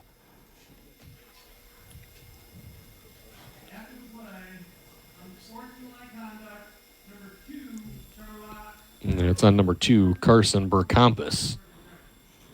So it goes down from the 1 to the half-yard line. 7 penalties now for 51 yards. I got to put 1 yard on there. Yeah. That's then the third unsportsmanlike for Charlotte. Yep. We're down under a minute to go in the third quarter. I actually saw the referee go over and talk to guys a couple of times and say, "Cool, all right, come on, guys. We don't want to, they don't want to throw anybody out of this game. They do not want to do that. But the rule's there for a reason. If it gets out of hand, you got to stay within yourself. You got to keep your emotions in check. Navarra under center, hands the first man through. They're trying to push him, and Connor Thalen? We're going to wait. No, did not get it. They kept him out. 2nd down and goal. There was a huge pile of players in the middle of the field. And he tried to squirt his way out left and kept his feet churning, but nope. Orioles kept him out that time. 2nd down and goal. This will be the last play of the third quarter, unless they score here. 20 seconds to go. Or barring another penalty. Down to 15 seconds to go in the third quarter. Navarra under center again. Tight formation. 2 wide receivers left and through. Touchdown. No. It's number 3. No, number 3. That's Brennan. He's taken down. No. It's the end of the third quarter of play. It'll be for the fourth quarter. Portland up 22-0, but Charlotte hanging tough inside the 5-yard line. 30-second break and we're back on the game. 7:30 a.m. WVFN, brought to you by the Lansing Sports Commission and by our title sponsor, Jeff Metz and Dowding Industry. The game, 7:30 a.m.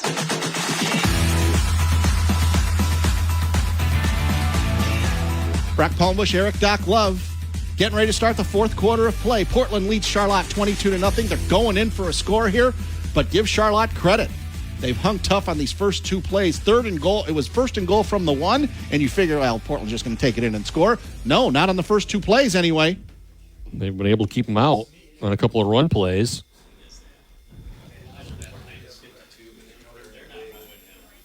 Ball is like inside the 1, about 2 feet away. Wing T, I formation behind him. That's to Navarra. Handoff, Caden Thalen, touchdown. Yep. When in doubt, hand it off to Caden Thalen. And that was an easy touchdown. There was a huge hole on the right side, and he takes it in for a score, and it's 28-0. Score Portland 28, Charlotte 0. Well, after Charlotte turning him away in the first 2 times, Thalen gets in untouched, basically. His 3rd rushing touchdown of the game. His 4th of total of the game. Yes, because he's got a receiving touchdown as well. Aiden pulling. Going to kick the extra point. High snap. Gets it down. Kick on the way. Good. Good hold there by the holder there. And after 1 play of the fourth quarter, It's Portland 29, Charlotte nothing. We'll take 30 seconds and come back on the game, 7:30 a.m. W. Lansing Sports Station. The game, 7:30 a.m.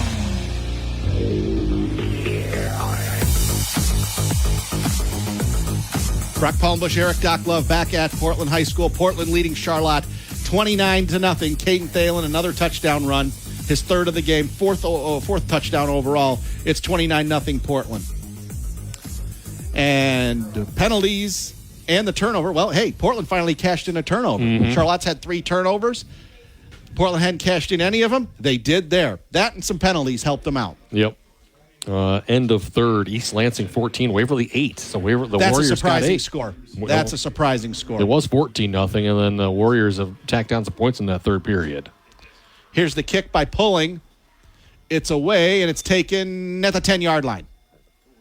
Out to the 20. That's number 11. That's Caden Holmes. And tried to reverse field, and he gave up ground, and Portland snowed him under inside the 20. Williamston 20, Hazlitt 7. That's in the fourth quarter. Okay. Be a big win for Williamston if they can get it. 9:41 left in regulation.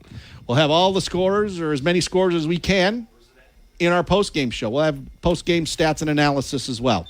10-12 left. DeWitt 60, Okemos nothing. End of third, Langsburg 50, Dansville nothing. Langsburg is going to get to 4-3 on the season.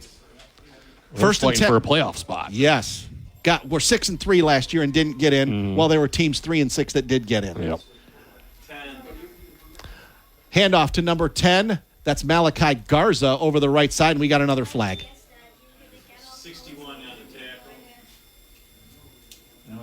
You know, in the future, I know the MHSA has the points, the playoff points, the computer points, but when you got teams making the playoffs at 3-6 and others not making it at 6-3, that might be what was the penalty there? I'm sorry. It's illegal hands to the face on Portland, so it's going to give Charlotte a first down after the no yards on that carry. So it'll be a 10-yard penalty? Yeah.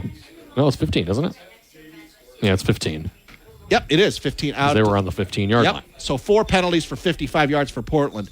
I got a feeling maybe a couple of more years, maybe they'll make that adjustment where a 6-3 team will make it in over a 3-6 team. Oh, handoff. Cutler Brandt, he's in the secondary. He's into Portland territory, and he's down at the 47-yard line. Big gain there. 23 yards on that run.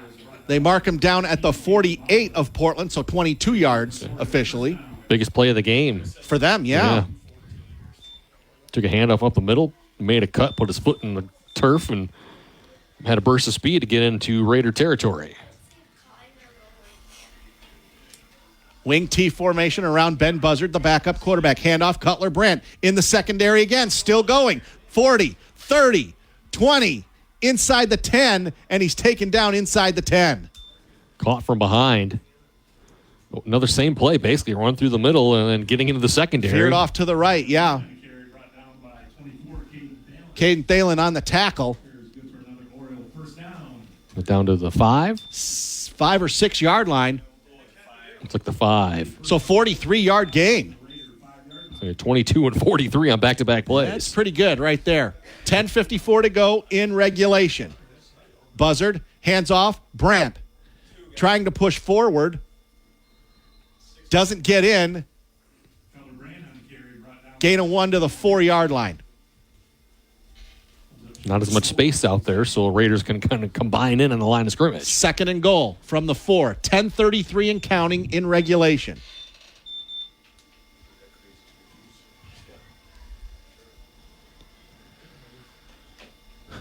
Buzzard in the wing T. Handoff to number 10. That's Malachi Garza. He's in. And he's in for the touchdown. Malachi Garza from 4 yards out. And Charlotte's on the board. It's 29-6. Good drive there.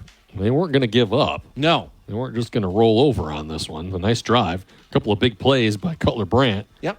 Gets him down, and then Garza runs it in. And they're going to go for 2. Try to make it 29-8. Get them within 21 points. Handoff, Brandt. And he's into the end zone for 2. So the 2-pointer is good. And it's 29-8. Portland with 10:15 to go in regulation. Makes it a 3-touchdown game. We'll keep this right here, Doc, as we get to the 9 o'clock hour. I want to let you know you're listening to your trusted source for high school sports coverage. The Game, 7:30 a.m. WVFN East Lansing, a Town Square media station. Brock Palmbush, Erik Doc Love from Portland High School. Portland leads Charlotte 29-8. Malachi Garza just scored a touchdown for Charlotte to get them on the board, a 4-yard touchdown, and then Cutler Brandt takes it in for 2 points, 29-8. And now, you would think, onside kick time. Mm-hmm. You have to at this point. Oh, absolutely. There's not enough time left in the ball game. Yep, both teams have all 3 timeouts left. Portland has not turned the ball over tonight. Charlotte's turned it over 3 times. Portland's cashed it in for only 7 points, though. Mm-hmm. So kicking off for Charlotte, is that Caden Holmes? Yes. Number 11?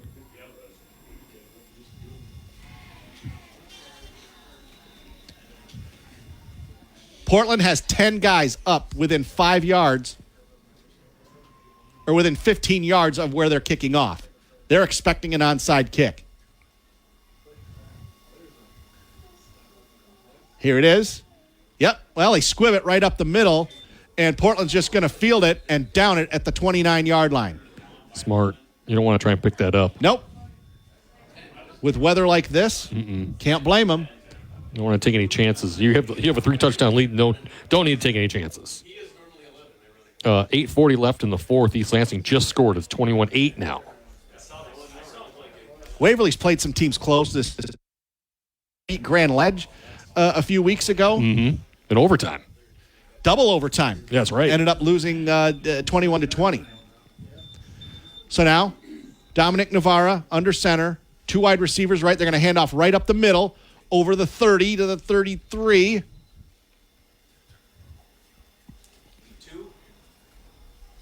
Caden Dickerson. Number 2, Caden Dickerson on the carry. Gets 4 yards to the 33-yard line. Under 10 minutes to go. Gain of 3 will bring up 2nd 7.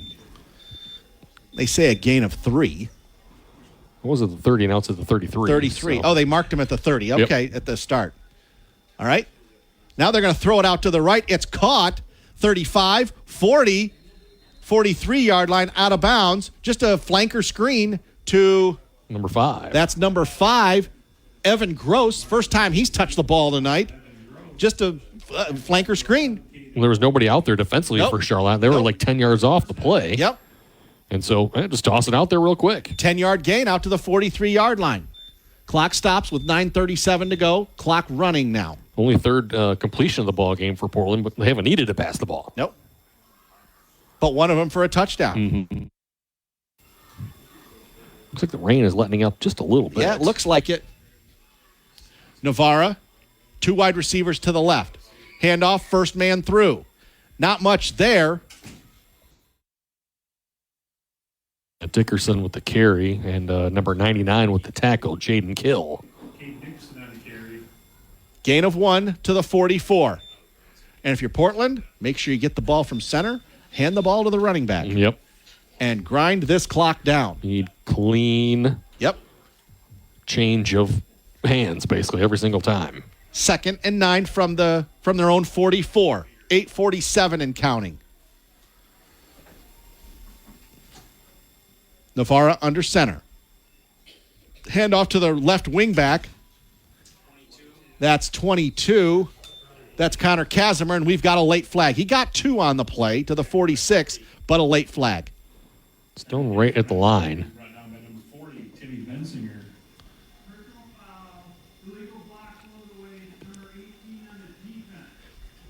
Wow. The defender went down low. It was 18 Carter Moore.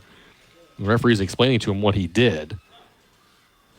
So you don't see that defensively called very often. It's usually in the offensive lineman, somebody coming in, maybe a pulling card or something like that, trying to make a block.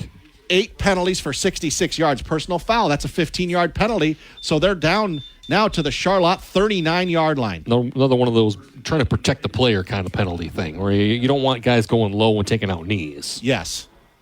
regardless of offensive or defensive side. Right. Navarra under center. Pitches it to 2. That's Dickerson. Goes left side. 35. Outside 30. 25. 20. He's still going. Inside the 20. Inside the 15. It's going to be first down. There's more laundry on the field, by the way. This I is coming see back. They're calling a hold out there.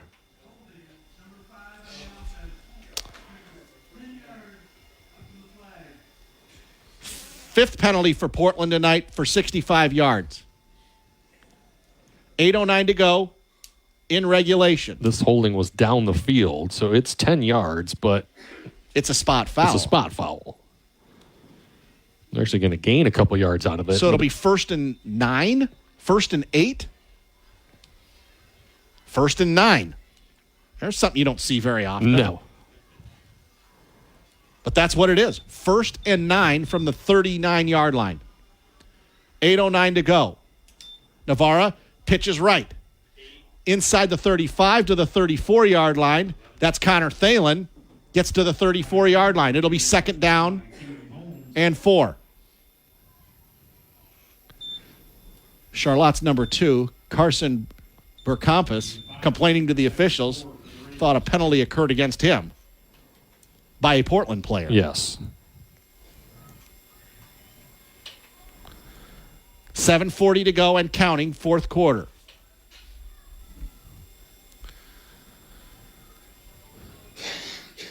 Navarra under center. Hands off to Thalen. Left side. 1st down. Inside the 30. Inside the 25. Still going. 20. 15. 10. 5. You hear the laughter because it's a touchdown. Caden Thalen with the truck stick ran over a couple Orioles in the end zone for his 5th touchdown of the game. 34-yard touchdown. His last 3 carries have been 5, 1, and 34, all touchdowns. And you hear the laughter behind us because, he put a couple of dudes on the ground. Yeah.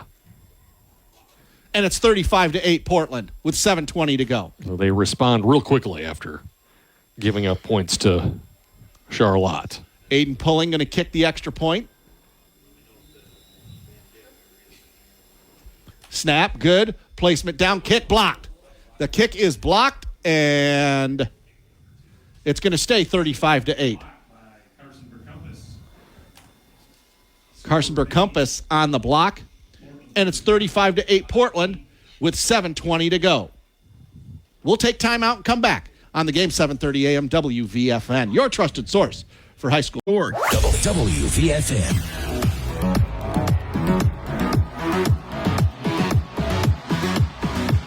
Brock Palmbos, Erik Doc Love here at Portland High School. Caden Thalen. What did you call it? A truck stop or truck something? Stick. Yeah, there you go. Because he did. He put a couple of guys on the ground. I would say a pancake, but that's more lineman. Although you do see running backs sometimes pancake defensive backs. The truck stick is a Madden reference. It's a PlayStation or your Xbox. You truck guys. You run them gotcha. over. Yeah. Aiden Pulling going to kick off here, 35-8. And it's taken at the 15-yard line by Charlotte, up to the 25, up to the 30, the 35. They're still going close to the 40, out to the 39-yard line. Is that Brand again? Nope, that's 18. Carter Moore. He's had a great game defensively. Nice return there. They're going to give him out to the 40-yard line. 7:11 to go in the 4th quarter. 35-8. Portland. Portland looking to get to 7-0 on the season in advance of their big matchup with Sexton next week at Ed Majeski Stadium on the west side of Lansing. Where we will be. Wing T, handoff, Brandt to the 42 and no further.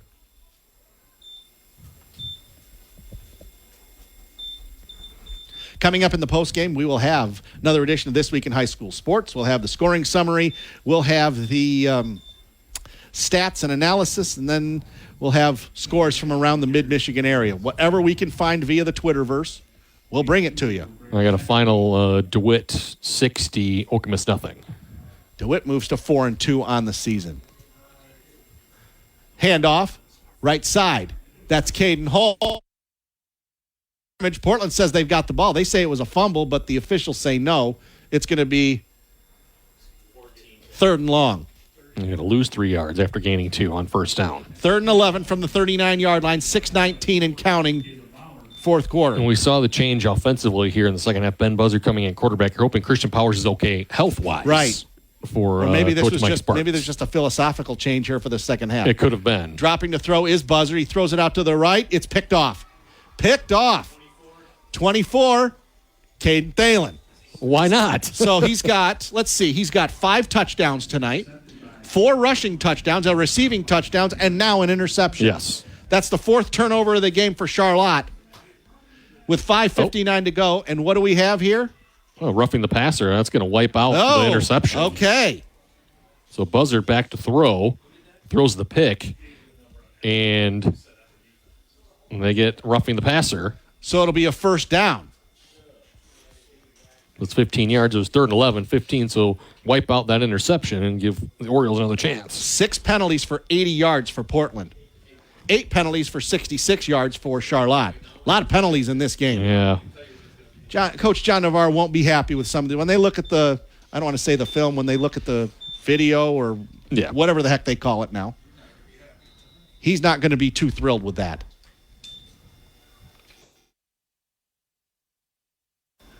Gets down to about the 45, 46-yard line, and that's it. He had 1st and 10 from the 48-yard line of Portland.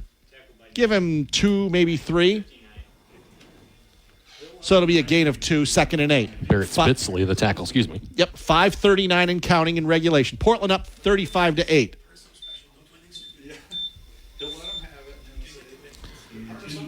Now, it's too bad for Thalen. He would have had an interception in addition to the 5 touchdowns he's got. I think that would have been his 3rd of the season. Yeah, it would have been his 3rd pick. Inside handoff, Cutler Brandt inside the 40, down to the 38-yard line, maybe the 37. Going to get a good mark, I think. Yeah, first down. Yep. Gain of 8. Down by number 14, Caleb Bauer. Carries good for Charlotte. First down. 5:15 and counting, fourth quarter. And Charlotte's not going to give up. They're not going to win this ball game, but they've been fighting the entire time. They've had a couple of bad penalties tonight, but you know what? So is Portland. Wing T formation, Buzzard, hands off, first man through, absolutely nothing. Portland stood up the offensive line, and guys were waiting for it. Timmy Bensinger, junior wide receiver, defensive back. It's going to be 2nd down and 10, 4:42 and counting in regulation. Scrimmage by the defensive line. No gain makes it 2nd and 10.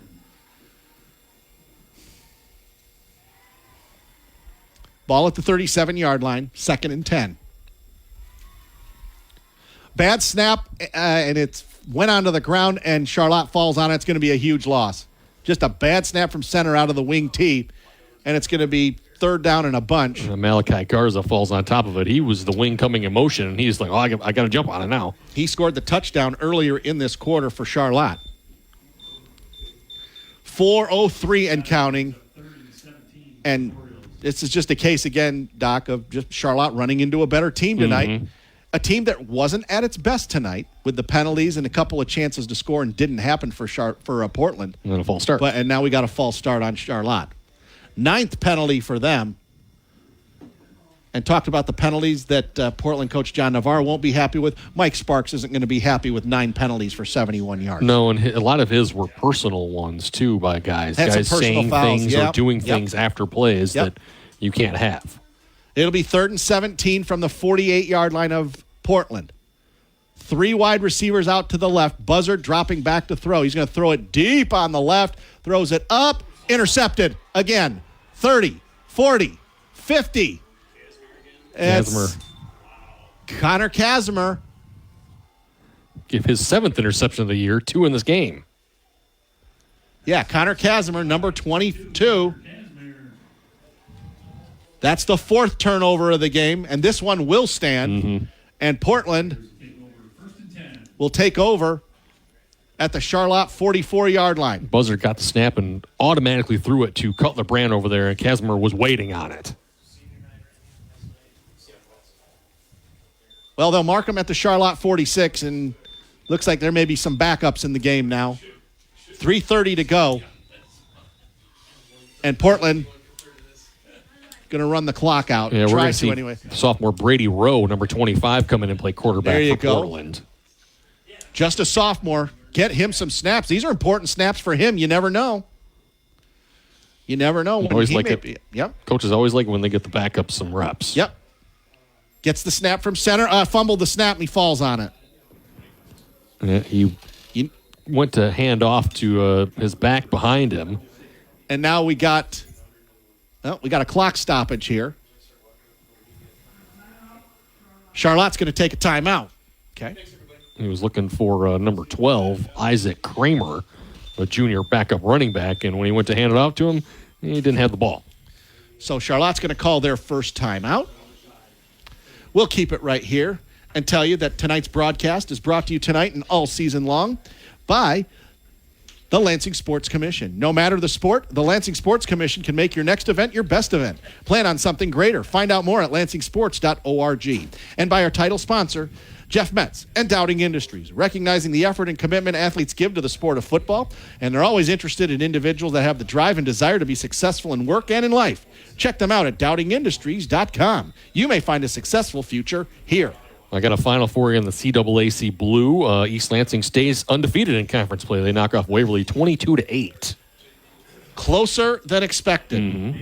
They're 5-2 on the season, 4-0 in the CAAC Blue. In the CAAC White, Olivet adds a field goal. It's 22-0 as they lead Lakewood in the fourth. Olivet going to get to 2-5. Looks like it. They'll get to 2-5 on the season. 2nd and 11.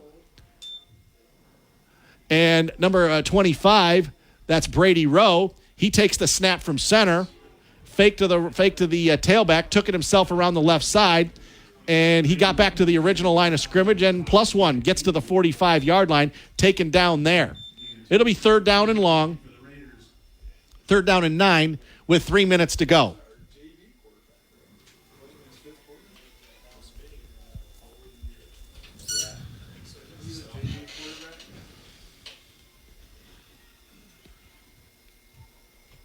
Down to 2:46 and counting. 3rd and 9. Rowe under center. Handoff. Left side.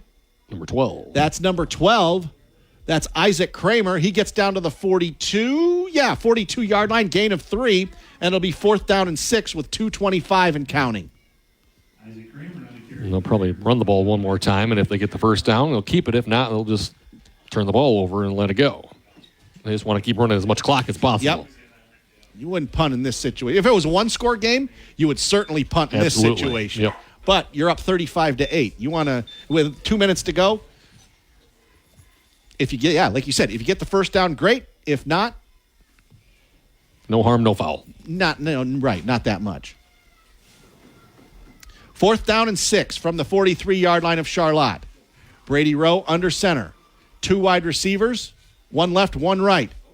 And he's going to take the snap from center, and he's going to be close to a first down, but he's going to be short. Just on a quarterback keeper. Yep. Gets down to the 38, 37-yard line, but he needed to get to the 36.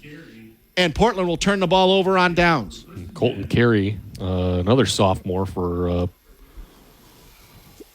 the Orioles, makes a stop. Regulation. So Charlotte will get the ball on their own 38-yard line with 1:41 to go.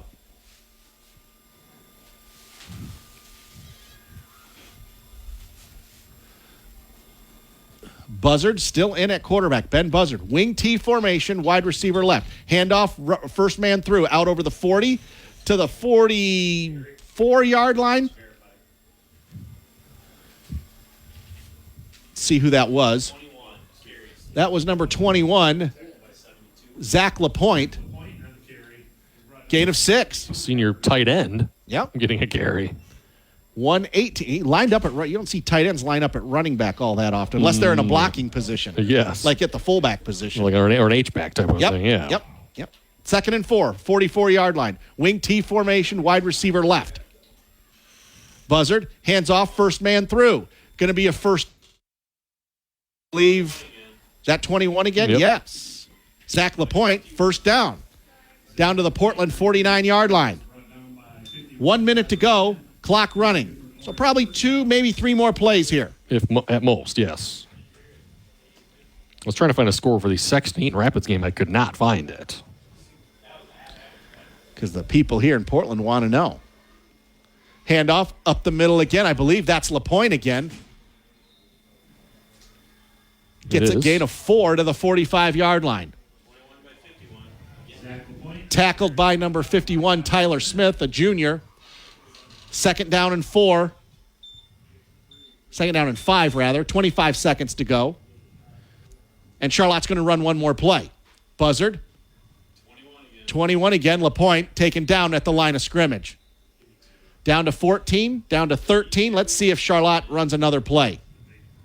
It's going to be third down if they do run another play. We're down to 6. Nope, they're not going to run another play. We're going to get down to zeros, and Portland's going to win it tonight, 35-8. It is a final now. Portland wins it, 35-8. And they move to 7-0 on the season, does Portland. Charlotte drops to 5-2 in league play, or 5-2 overall, 4-2 in league play.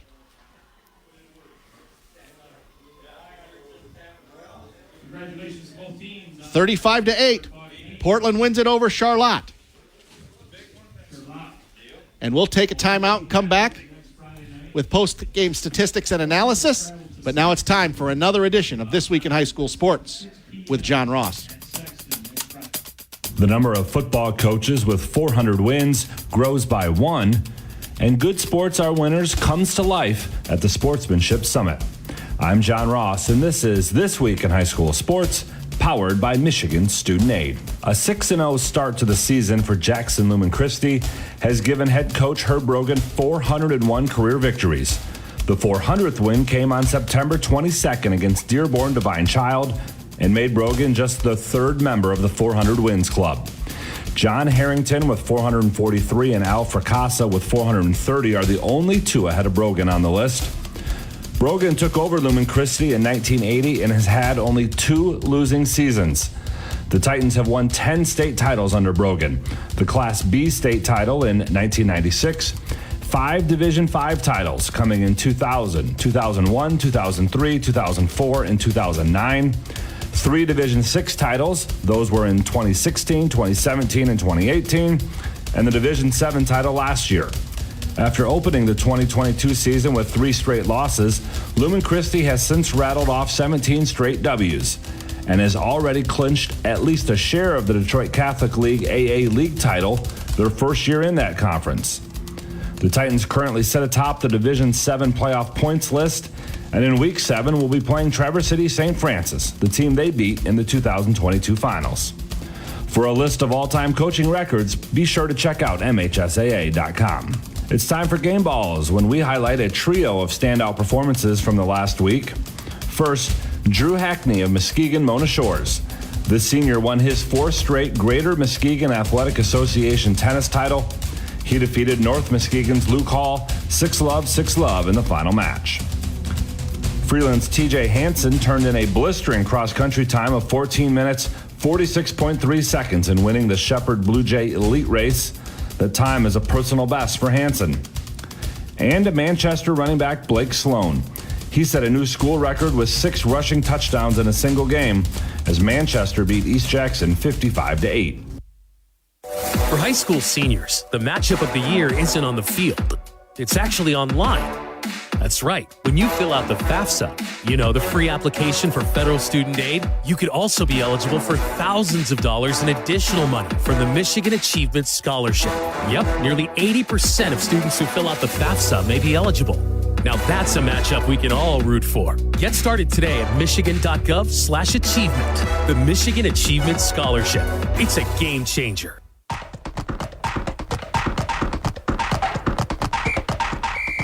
Our weekly Be the Referee feature takes a look at the fine art of officiating with registered official Paige Winnie. You're sitting at a volleyball match and hear the parents in the stands yell double or lift. What do those terms mean and why are they yelling them? Double refers to double contact. That's when a player hits the ball twice in a row, or if the ball touches two parts of the player's body in succession. If a setter hits the ball with one hand then the other, even if immediate, it's a double. She needs to set the ball with both hands at the same time. A lift is when the player, typically a setter, has prolonged contact with the ball and results in throwing or redirecting the ball back into play. The ball doesn't rebound off the player's fingers or hands, but it is directed by the player. The official on the stand at the net is in the best position to notice these fouls. Thanks, Paige. Now more than ever, we need officials. If you're interested, please go to the MHSAA website now to register. Sportsmanship is one of the most important aspects of educational athletics. And along with scholarship, safety, and an appropriate scope, it is one of the MHSAA's 4 main core values for school sports. Winning is great, but good sportsmanship helps develop habits that can be used well beyond the playing field. For more than 20 years, the MHSAA has provided a sportsmanship summit experience to students across Michigan. Workshop sessions focus on sportsmanship both on and off the court and feature hands-on activities, including one session developed and instructed by members of the MHSAA Student Advisory Council. Summits will be held November 6th in Kalamazoo, November 7th in Lansing, November 8th in Troy, and November 13th in Traverse City. Each site is limited to 225 attendees, so be sure to register now to reserve your space. Registration materials and other information can be found online at MHSAA.com. You've been listening to This Week in High School Sports, powered by Michigan Student Aid, a production of the MHSAA Network. Thanks for joining us. I'm John Ross. We'll see you next week. .com.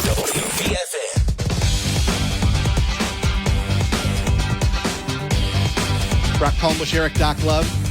Here at Portland High School. Portland wins it over Charlotte tonight, 35-8. They're now 7-0 on the season.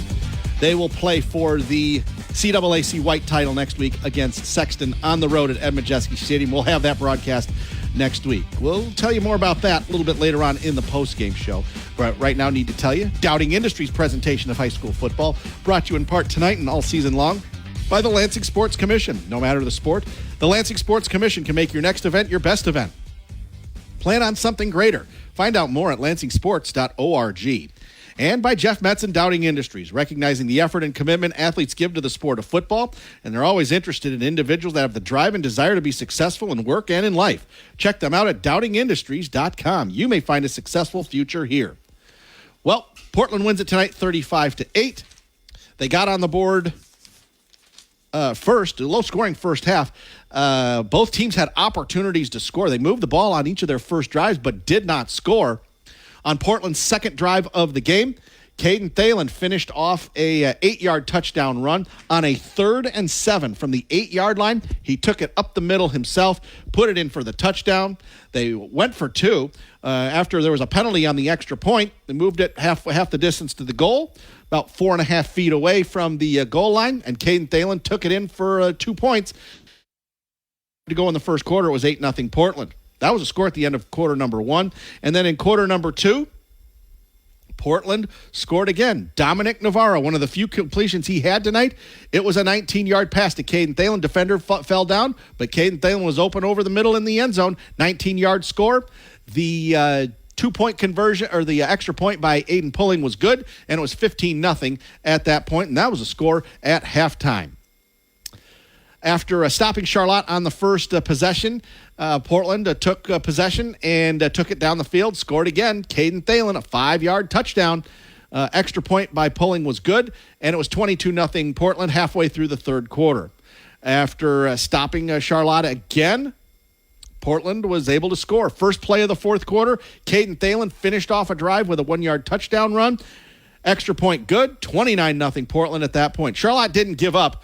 They came and scored, got a couple of big, long runs that set them up, and Malachi Garza, one of the backup running backs, punched it in from 4 yards out. They went for 2 and got it, and early in the fourth quarter, it was 29-8 Portland, still within hailing distance.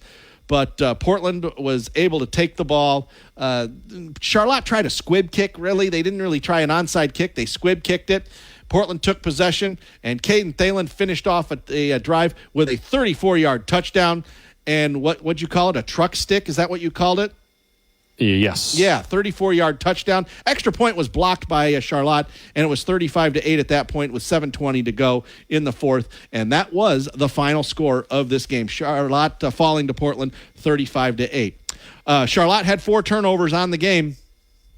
Was a factor in the contest, although Portland only scored 7 points off of those turnovers. Something they may need to work on. John Navarro, head coach, may harp on them on that. Hey, we need to catch when we get turnovers. When we force turnovers, we got to cash those in. Penalties tonight. Well, he won't be happy with 6 penalties for 80 yards. There are a couple unsportsmanlike conduct penalties for both teams. They won't be happy with that. 6 penalties for 80 yards for Portland. Charlotte, 9 penalties for 71 yards. Portland did not turn the ball over tonight. Charlotte committed 4 turnovers. With the win, Portland is now 7-0 overall, 6-0 in the CAAC White. They'll play for the league championship next week against Sexton. We'll be there. 5 o'clock pregame, 6 o'clock kickoff from Ed Majeski Stadium on the west side of Lansing. For Charlotte, they're 5-2 on the season. Their chance at a share of the league title is gone now. Now they'll just get themselves ready for the playoffs. They're going to make the playoffs again. 5-2 overall, 4-2 in CAAC White play. This Charlotte team, Charlotte's a good team, but Portland's a better team. Yeah, absolutely. Simple as that. Yep, and the weather probably didn't help the Orioles tonight either. Nope. And known more as a passing squad, at least lately they have been, and they couldn't get things going through the air at all tonight. 37 total yards passing for them, including 2 interceptions. Those were by the backup Ben Buzzard, who came in and started in the third quarter. Yards for Charlotte in this Not one. very much. No, Cutler Brandt did end up with over 100 yards rushing, 19 carries, 129, and a 2-point conversion. Malachi Garza had the 4-yard rush touchdown, but Brandt had 129 yards rushing. They had 146 total. They had a lot of negative plays that were either forced by Portland or just misplayed, where they would run it backwards or there's a fumble snap or something like that. So they had some issues holding on to the ball. You mentioned 4 turnovers in the ball game for Charlotte. For Portland, 287 total yards, 266 rushing, which is not a surprise. Dom Navarro, 3 for 7, 21 yards and a touchdown. Caden Thalen, the man of the night for sure. 23 carries, 149 yards, 4 touchdowns rushing. Then he had that 19-yard touchdown reception as well. Penalty, but Caden Thalen, the biggest star of the game, and 23 carries. They spread the ball around. A lot of guys had attempts in this, but Caden Thalen had, and his last 3 carries were touchdowns for him too. So that was significant for the Raiders. So total yards are 287. That's not a heck of a lot by Portland standards. And they did have to punt for the first time this season in week number. First punt of the year for Portland in week number 7. Mm-hmm. Shows you how dominant Portland has been. Easily their toughest game so far this season. Charlotte's a good team. Yep. But Portland's just they're just better. 27 points has been their closest ball game because they've been blowing people out. Portland first game they have not used a running clock situation. Yep. Hence why they had to punt. They had to punt one time, and Charlotte had some chances. They had a couple of chances in the first half to score. Had they done that, may have been a different game. Portland had chances in the first half, too. They didn't score because Charlotte's defense stepped up a couple of times. So missed opportunities for both teams, but Portland more opportunistic and taking advantage of them more or less. And both teams did just enough wrong for the coaches to get on them about. Portland, the penalties, 6 penalties for 80 yards. The missed opportunities, 4 turnovers forced. Only 7 points scored off of it. Coach Navarro is not going to like that. And Coach Sparks for Charlotte Mike Sparks is not going to like 9 penalties for 71 yards. And he's obviously not going to like 4 turnovers. No. So something to work on for next week for both teams. Coming up on the other side of our last break, we'll go over players of the game and give you scores from around the mid-Michigan area. It's coming up after the VFN, brought to you by the Lansing Sports Commission and our title sponsor, Jeff Metz and Dowding Industries. Welcome to Be the Referee with MHSAA registered official Paige Winnie. In golf, it's common to hear about birdies, eagles, maybe an albatross, or in my case, a snowman. But what if an actual animal interferes with your ball while in play? There are 2 kinds of interference. The first involves a ball still in motion. If you are putting and a squirrel darts out and stops or redirects your putt, you simply get a do-over from the original spot. Off the green, if a moving ball is stopped or redirected, you play the ball from where it ultimately stops. If your ball is stopped and a seagull picks it up and carries it off, you just replace the ball to its original spot and proceed. It doesn't happen often, but now you know how to deal with squirrels and seagulls in addition to birdies and eagles. Thanks, Paige. You can be a referee. Go online now to register at MHSAA.com. Be the referee as a part of the MHSAA network. WVFA Lansing Sports Leader.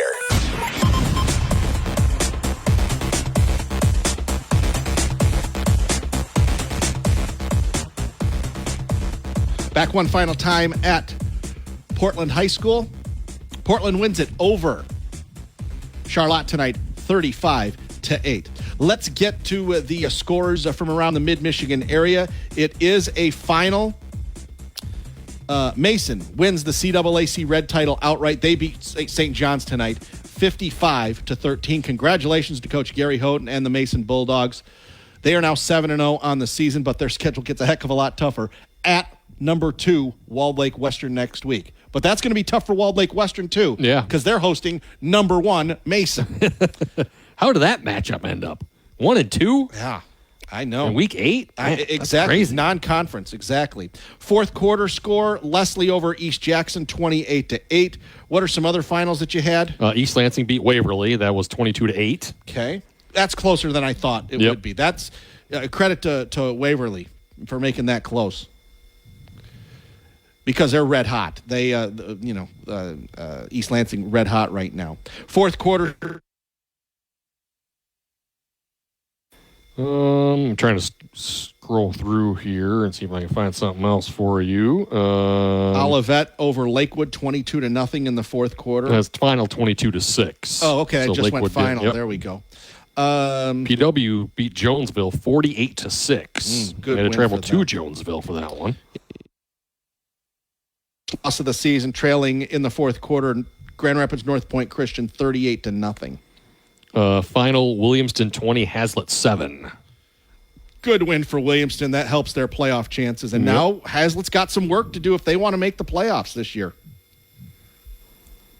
Still scrolling. We know DeWitt beat Okemos 60-0. Langsburg beat Dansville 57-0. Langsburg is now, 4-2 on the season now?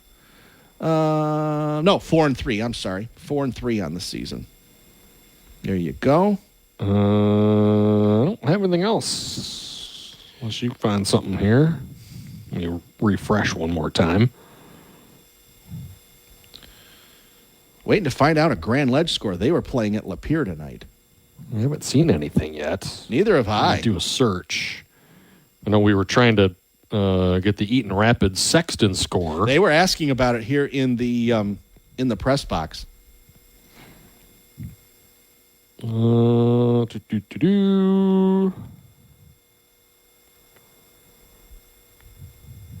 Not seeing anything for that Grand Ledge Lapeer. The Grand Ledge Twitter has not updated any scores, and I looked. Didn't have anything as well. Let's do another quick search. You know what's going to happen, right? As soon as we get off the air, that's when it's going to come up. Yeah, nothing. I don't have anything for that score. Okay. So, for tonight here at Portland High School, I think it's pretty easy who the player of the game is for Portland. Yes. Why don't we start with that? Go over his stat, his meaning the player of the game.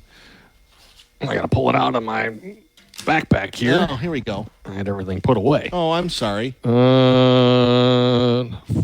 We know who it's going to be. It's Caden Thalen, obviously. It's Caden Thalen, obviously. 23 carries, 149 yards, and 4 touchdowns rushing. Then he had the 19-yard touchdown reception as well. So, easy pick for him.